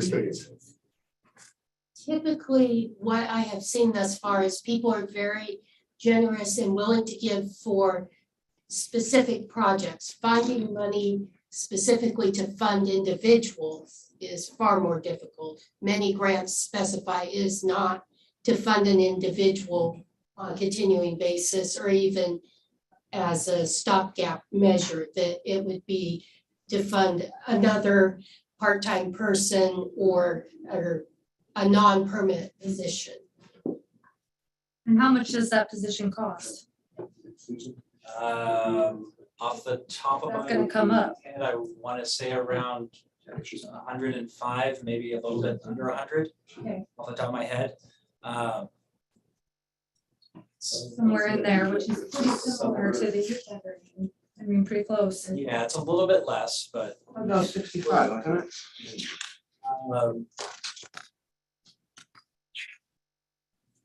Larry, I did want to mention too. Oh, sorry, Mark. Yes, Mark, Budget Committee member is on. Hey, just real quick, this seems like a pretty workable situation to me that we could still have the officers and the library position by adding a couple bucks here and there. And I don't quite understand where the issue. I mean, you got to pay to play, right? So let's make it work that way. Mark, are you saying that you like the model that's being shown right now, which if I could see it, probably. Oh, sorry. No, it's fine. But what Matt mentioned earlier, that raising, and I couldn't quite understand what part of that, the $2 and the $5, the increase would be. It was like $250 per officer per household, right? So that'd be $5 a month. Come on, really? We can't afford that? There are cities that do have a general service fund on a utility fee. Munis is one, popped into my head because I used to live there, and their general service fee was $10 per month. And that is funding that went directly into the general fund to be allocated for stuff like library, police, and all that kind of stuff. And to go back on your question about how much it costs, currently the makerspace position is $86,000. Matt, your guess on inflation in your model is what? In the general fund, it is only about 1% in those materials and services. What's happening in the street right now for overall inflation? Because I'm looking at how much more will people be making, assuming inflation and their take home goes in parallel. You projected 3% to that model. Yeah, in the forecasted years for personnel services is 3%. Now, another variable to add into things as we look into the future is PERS. That retirement system, those rates are released every 2 years. So we don't know what those rates are gonna be. We're assuming it's gonna fall within that 3% total. If PERS rates come back and it's higher, we're gonna be back next year kind of talking about more adjustments. And What's the guess at the national inflation rate? We've been going through some real weirdos the last couple of months. What do we project? as of right now, inflation is about 7%. 7%, yeah. CPI over the last 15 years has actually been about 5%. So we'll say, quote, spendable income people have should be going up about 7% then, theoretically. Nobody could. Theoretically, yes, maybe. I mean, we've got some really big uncertainties outside our little model here. There are a lot of variables that make very drastic impacts. Yeah, so you have on your loans, an interest rate of 2%, I believe, in here? On the bonds and things that you're talking about? On bonds, the bond that we have for the public safety facility is 3.1, I believe. And that's the 15 million first chunk that we've got. I am assuming anywhere from high 3s to low 4s on the second chunk for whatever the difference is for the facility. So I have built that into the public safety fund model and the debt service payment. Okay, I thought you had 2% on some of those. 2% you might have seen on the enterprise funds, I assume a 2% growth factor, and that accounts for the 2% growth in EDUs, basically how many accounts we have over the number of years, so new housing coming in, new apartments and everything. I assume a 2% growth, and that's been pretty consistent when you take out some of the variables of history. Okay, playing that game, what do you expect that rate will be in 4 years? The interest rate on any bond we have. I would assume it's gonna go up. The question is, do you get a bond now at a lower rate, Correct. even though you don't need it? Well, the tricky thing about getting bonds is typically the bondholders want you to spend the money. I know, I mean, I'm trying to see how far ahead I can get and still stay within the guidelines, but do it now while I have a quote, a lower rate. What kind of model can you come up with that? Well, it would depend on what you're spending the bond on. If you're gonna do a general obligation bond, I assume you're talking about like just the general fund in general for operating expenses. I think that goes way above my head and would probably need to be discussed with a bond counsel and bond attorney. Well, I'm looking for money, I'll go discuss right now. It's, what's happening on the street is weird. And I'm playing the side pocket right now. It's time for creative thinking. Matt, I think collectively, I'm hearing that the youth librarian position is very important to this committee. Right now, that's being budgeted at kind of the top end of that position because we had a fabulous youth librarian that had been around for a while and had made it up the steps. What is the kind of lowest 2 tiers for a librarian 1 position? Your 115, it's another guess, but probably goes down to about 95 to 105. And in addition to the step difference, which is only 5, the biggest other difference potential is insurance and what those costs will be. Now, we cannot legally kind of budget for an employee only, a single person, because that would be wrong. And so when we budget for positions, I typically include full family. And if that person is not full family, it's just a nice little bonus chunk that we don't have to spend. So what would, if you were to lateral like level 3, what would that look like? What would that look like in a family of 4? I mean, what is that? It's not 115. You're talking about the cost of the youth librarian? Yeah. You know, because I don't know, would they do steps like the police do, where they can lateral in too? I'll tell you exactly in 2 seconds. And I'm just gonna state that, you know, we hired a new director who's really, I'm confident is gonna be looking at monies and resources and not saying that she's gonna save. We need to get the library budgeted, but the other stuff that we discussed about the makerspace and stuff, which is a couple years out, what I heard. So we will be back at this next year. Assuming full family, $107,000. One of the problems we have with Margaret, she does such a fantastic job. We got a hole to fill that you wouldn't believe. Good seeing you, Margaret. Margaret's coming back. Thanks, Steve. I told you that before, though, not a surprise. I think that you don't want to get an entry-level person if that's your youth librarian.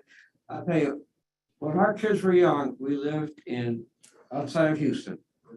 And we lived in a place at 2 of the major refineries in the United States.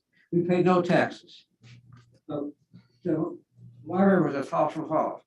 And our kids, it wasn't just books and things like that. It was a whole learning experience from the time they were a year old to the time they were 5 years old. That was a medium. That was our medium. That was a step 3. I know, I'm just saying, because. Yes, I absolutely agree. You change kids, from that age, it changes their whole life. Well, I think that would be, the new director, her coming on board will be her and her team assessing and reviewing applications for that. It's also a calling card for the community. Why do you want to move to St. Helens? They got a good library, they got a good police department. Absolutely. They've got alligators off the riverside that eats the other kids. I'm with Councilor Berkeley, his comment was, why can't we do both?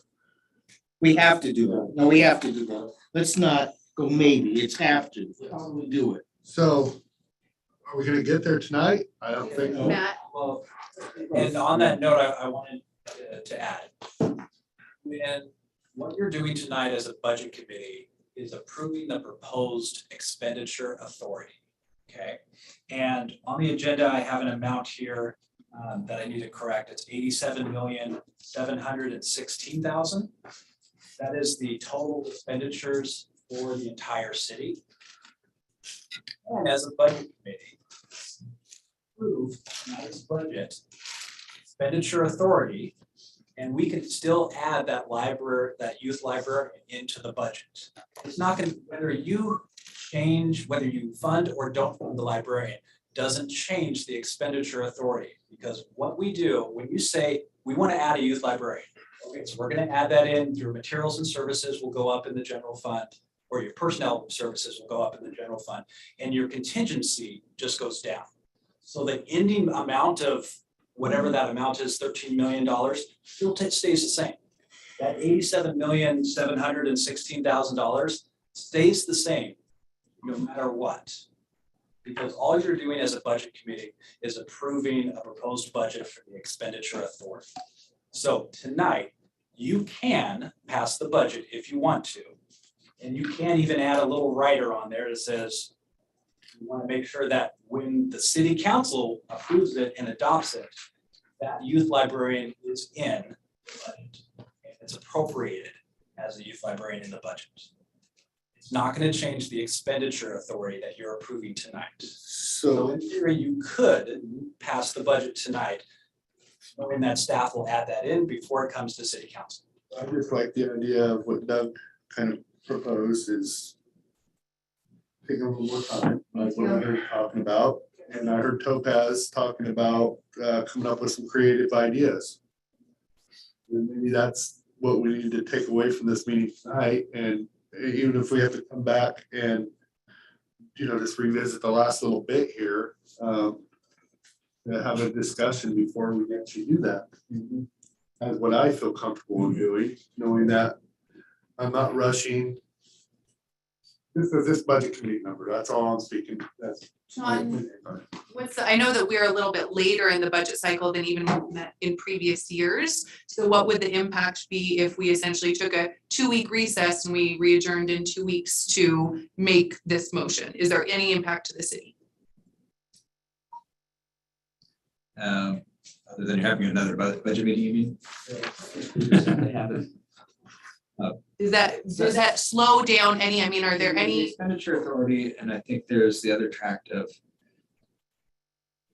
how we get there. That not necessarily, that's more of a council decision on that, if it's going to be $3 or $4, or if it's going to be the how is going to different than the amount. So what I'm hearing you say is if we made this motion that's on our paper tonight as written, then our job as a budget committee is done and the city council would start the hard work of the how. Looking closely at the material and services to see if there's some capacity there is all things we can do internally to. I'd like to have, if we do have more discussion, to have another meeting so that we can have the input of budget committee members who are not council members. Especially for those, yeah, absolutely. I feel that's the way I feel. And I stated that almost off the get-go when Jared brought up a good point about the water rates, looking at the water rates and the sewer rates. For example, it would be a further discussion on that just because it needs to happen. That needs to happen. This discussion needs to happen. Obviously, the public safety facility, we talked about a little bit.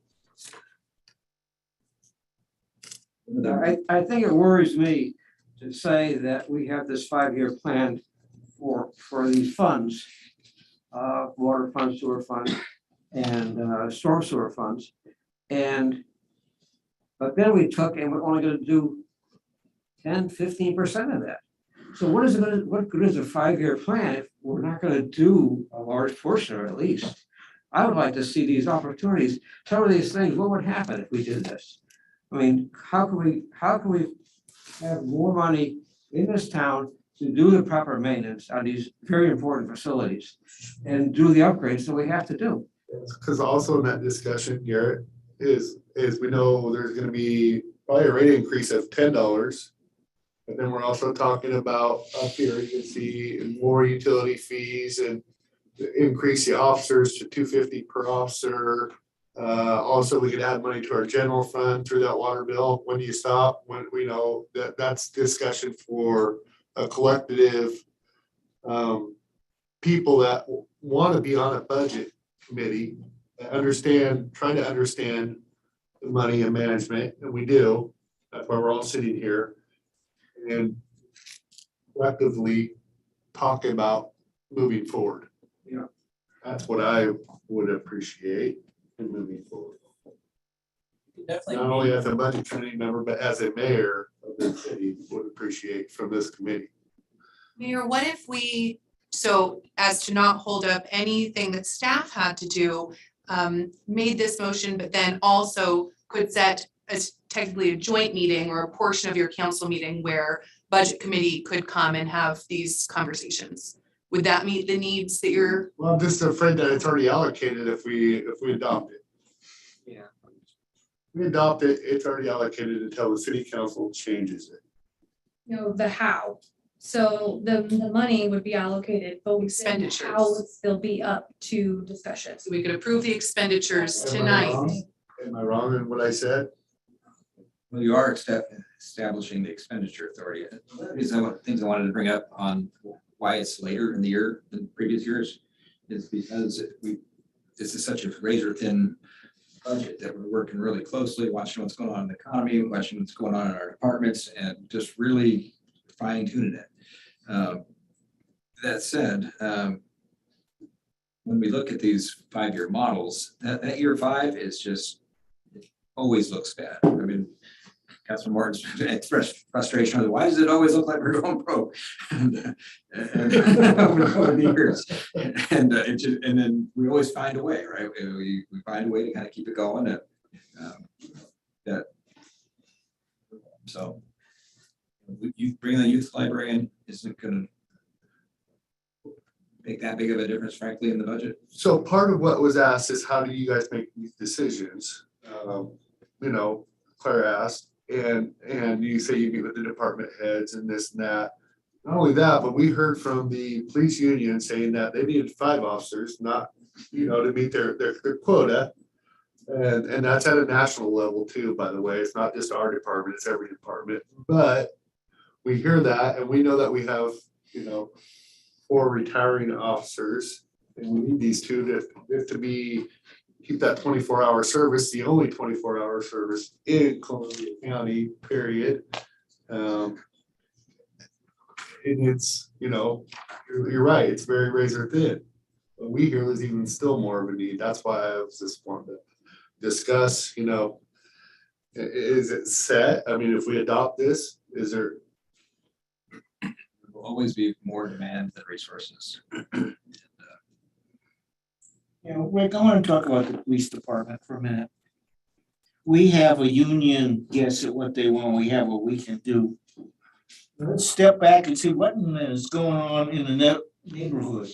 Neighborhood doesn't look good. Maybe we should think about what if we wanted to go 3 steps ahead, what would we need? Because if we have a good, clean town, and we needed the extra police officers to take care of it, people come here.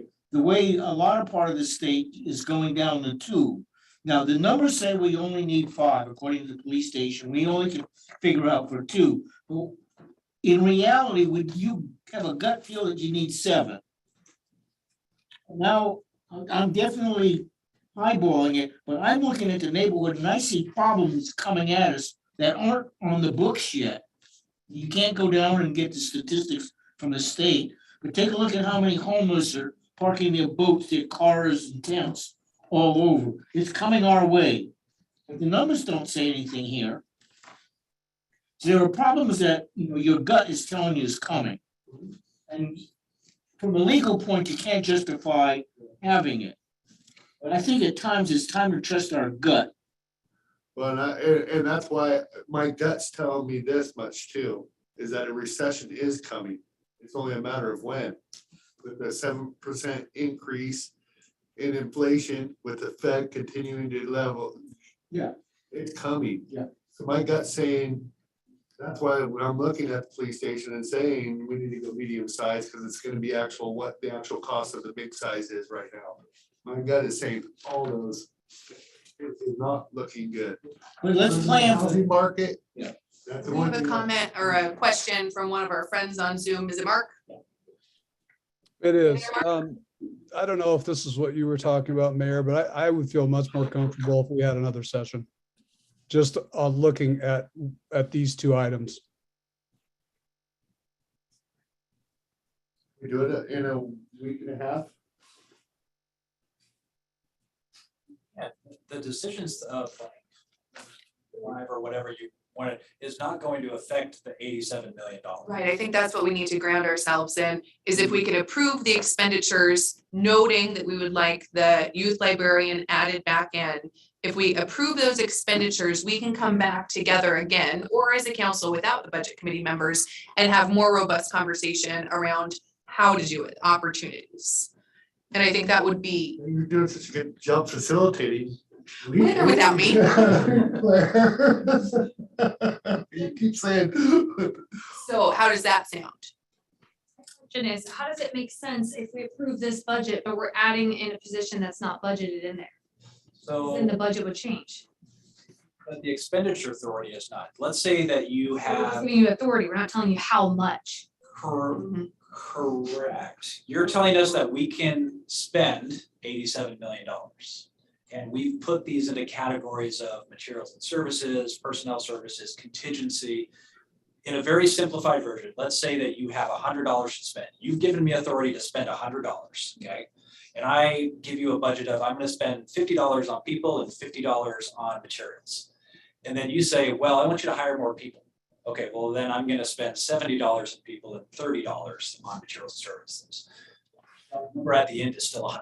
So we're basically approving a certain amount, having to go back in and find this other money that we approved. Correct, and that's what John mentioned about going back through departments, fine tuning maybe a little bit more. You also have contingency in the general fund. They Exactly. Just help fund this position for the next couple of years and still remain in that 20%. Like I mentioned, even in the 5-year forecast where we go on a submarine dive, we're still good for 2 years. And a lot can happen in 2 years. And there are lots of cities that are in these situations that have reoccurring budget committee meetings on a quarterly basis or half-yearly basis. And they discuss these certain issues specifically and only. And that's their job, is to look at revenue opportunities like, Steve, sorry, I knew it was an S. But like Steve mentioned, of the gas tax, or if somebody else has an idea of another tax or another way to cut expenses or do this, that's what that committee meets for on a regular basis, to bring ideas back to the city council. And I think that's where you might be leaning towards. I'm in support of that. I think that sounds like a good plan. Sounds like some of Doug's things. Well, yeah, coincides with what I was thinking about is that I take a look across the room and there is the individuals who need to make a lot of decisions and with what we're trying to do. We can milk this until it's, we're blue in the face, but you folks over there know how you can help us out. I know you do. Seen it happen before several times. Over the course of the year, we can get into more detail as the committee wants to about the water rates and the utility rates. And we have those models that we can show you. Here's what happens if you do everything in the master plan. Here's what utility rates would go to. those kind of questions, ideas that you have specifically for your plans like you had, Garrett, we can go through those modeling, talk about what those options look like. Yeah, well, I'm really concerned about the future of the city because I see these things on these enterprise funds.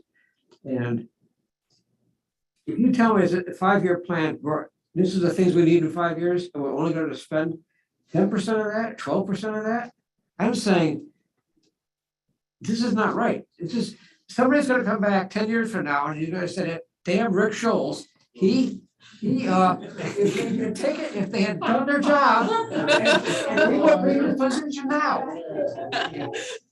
And specifically, it's a good sounding board as a budget committee or whatever committee we end up calling it. It's just a budget committee. It's a great sounding board, the council to test those ideas and talk about those ideas. That way it's not only, as the mayor mentioned, it's not only them 5 making a decision. They have input from a lot more other people as we progress. And that's the key to it, yes, it is having like-minded people and being able to ask these tough questions and look at angles and figure out the best practice of moving the city forward. And I know we're all here because we care about our community. That's why. I mean, our mission statement says it all. You know, quality of service of life. So I want to be clear. So if we had approved the expenditures and then any required participation by the budget committee, they've done their job. But I want to make sure that I would like, if we do that, I would very much like to have ongoing participation in the budget committee members looking at the SDCs, the utility rate increases, the public safety foundation, and I want to hear first if that's something that the budget committee members are interested in and could commit to. And then the second is what concretely, if we do this, so the budget committee approves the spending authority, sends it up to the city council, ultimately the city council before June 30th, right? We have to make a major decision before the end of the fiscal year. All the required hearings and everything. Required hearing. So where then is the opportunity,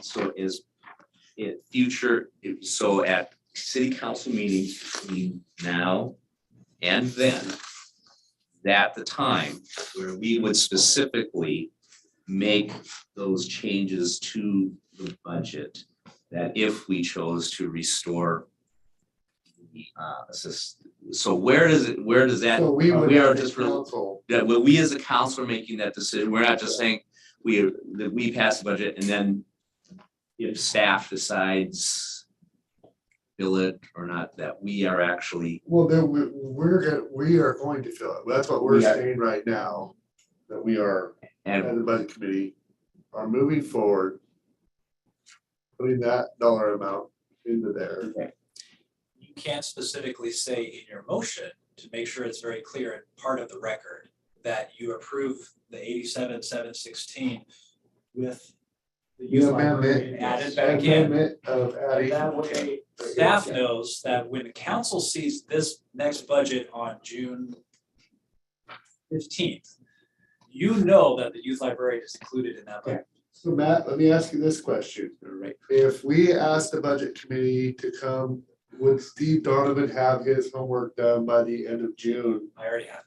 You already have it? We've already been there. We went through that, Cliff, and said, oh no, that's a lot. So he's really an expert in some of this water and looking at our master plan and water rates and stuff. So that it would be, if we wanted to have an expert here for if anybody had any questions, Garrett, because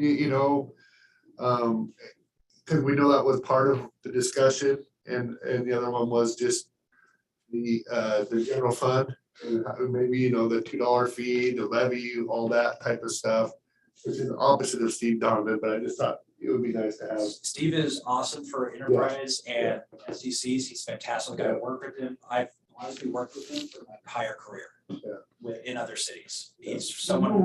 Let's look at it a different way. Well, we talked about catastrophic problems. Let's just do it. And something goes wrong. What are they gonna do? Take the air away from St. Helens? At the very end, we're gonna have to do something. I don't know what it is yet. But not doing anything is the worst thing. Well, they don't take the water because there's salmon in it. No, see, you missed a funding opportunity. Every salmon goes by, it's gonna pay 2 cents.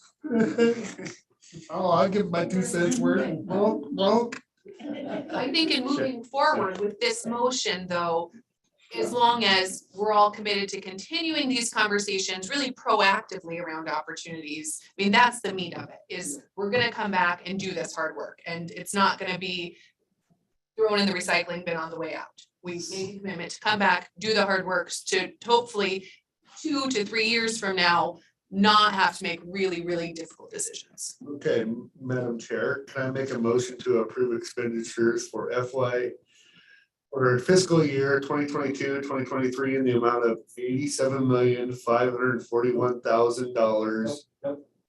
$760,000. Need your glasses? No, I have a whole different one. I changed the amount on the motion. $7,760,000. I knew I was reading. that email. Yes. Yes. It was an email, okay. I would like to make a motion to approve expenditures for the fiscal year 2022-2023 in the amount of $87,716,000. And to establish a maximum expenditure for each fund as shown, except for to add back into the budget, the youth librarian issue. Proposed budget expenditures summary by fund. Second. Thank you. We have a motion and a second on the floor. Any discussion? Or amendments? This is where you die. I just think it's really vitally important. The community spoke out. You know, I mean, we knew it was, we asked, staff didn't, we just asked, we knew we needed we heard 5 police officers, we knew we needed 2. Policing is very important to us in our community, as well as youth librarian. Staff just, has to look at it as a whole. And there was no discussion from anybody other than, it was just in transition. We're looking forward to having our new library director, being able to introduce her to the public here soon. And she will actually have a budget to interview a youth librarian. So it's good stuff. So I'm proud of this. Yeah. Proud of this committee as part of the discussion here.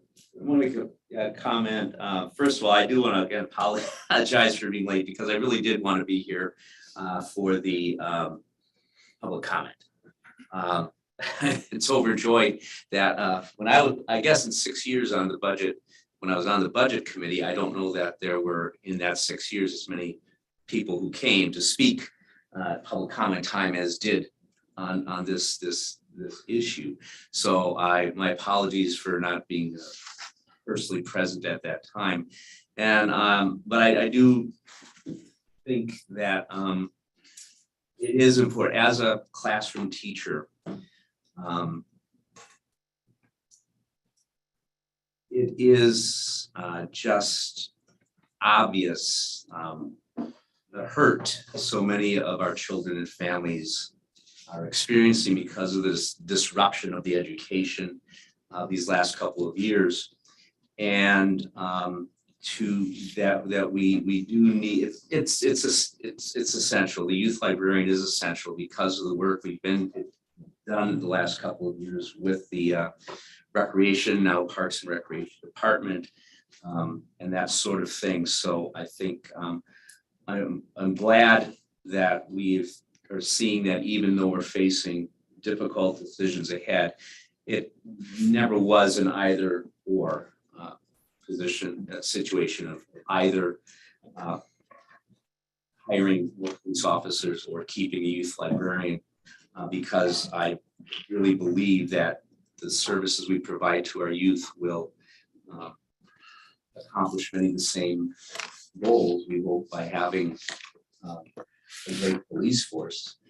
And probably maybe make things easier for the police force if we have children who grow up well-rounded, healthy, and healthy individuals. So I think it's been really good discussion. Any other discussion on the motion on the floor? Mark, any comments? Just don't want to forget about it. No, I'm good, thank you. Okay, so, would you mind rereading the motion as, oh, Okay, no, or secretary, do you have it on agenda? Motion to approve the expenditures for fiscal year 2022, the amount of $87,716,000, and to establish the maximum expenditures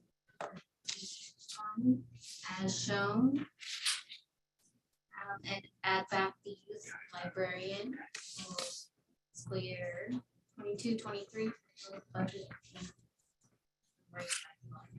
Thank you so much. If no more discussion, call for a vote, and we should do this. Roll call, Kyle? Yeah. Mayor Joel. aye. Thank you, Councilor Burke. Aye. Thank you, Councilor Topaz. Aye. Aye. Councilor Morton. Aye. Bill. Aye. Councilor Chilton. Aye. Mark. Aye. Thank you, and I'm an aye as well. Motion passed. And Michelle will have to abstain because she's not present.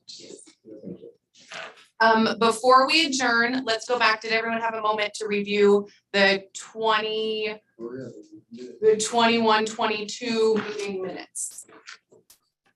Thanks for printing those for us. I apologize for not reading your packet.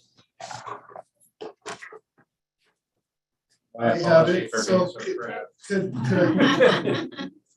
is it okay to approve these if we met again in a month or?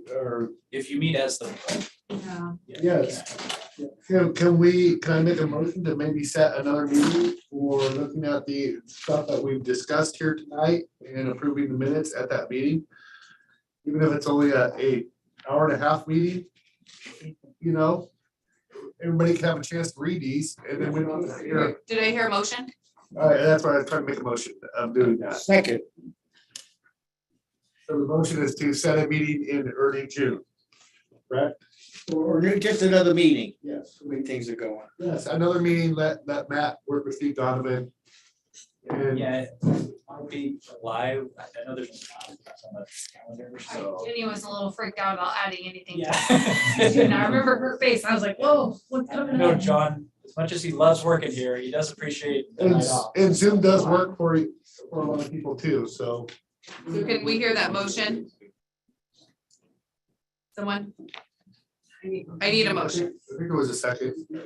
What was the motion though, Oh, as it relates to these meeting minutes? so the motion was to adopt the minutes in the next budget meeting. Second. Great, any discussion on that plan? Lou, does that plan work okay for you and Garrett and myself and Mark? I know we kind of committed to one and done and it's turning into more, so I just want to make sure we're all committed for ongoing conversations. I'm perfectly good with that. Great. And all those in favor? Aye. Any opposed? All right. Sounds like a plan. Anything else for the good of the order? Let's adjourn. Yay. I don't know if it's in. You know.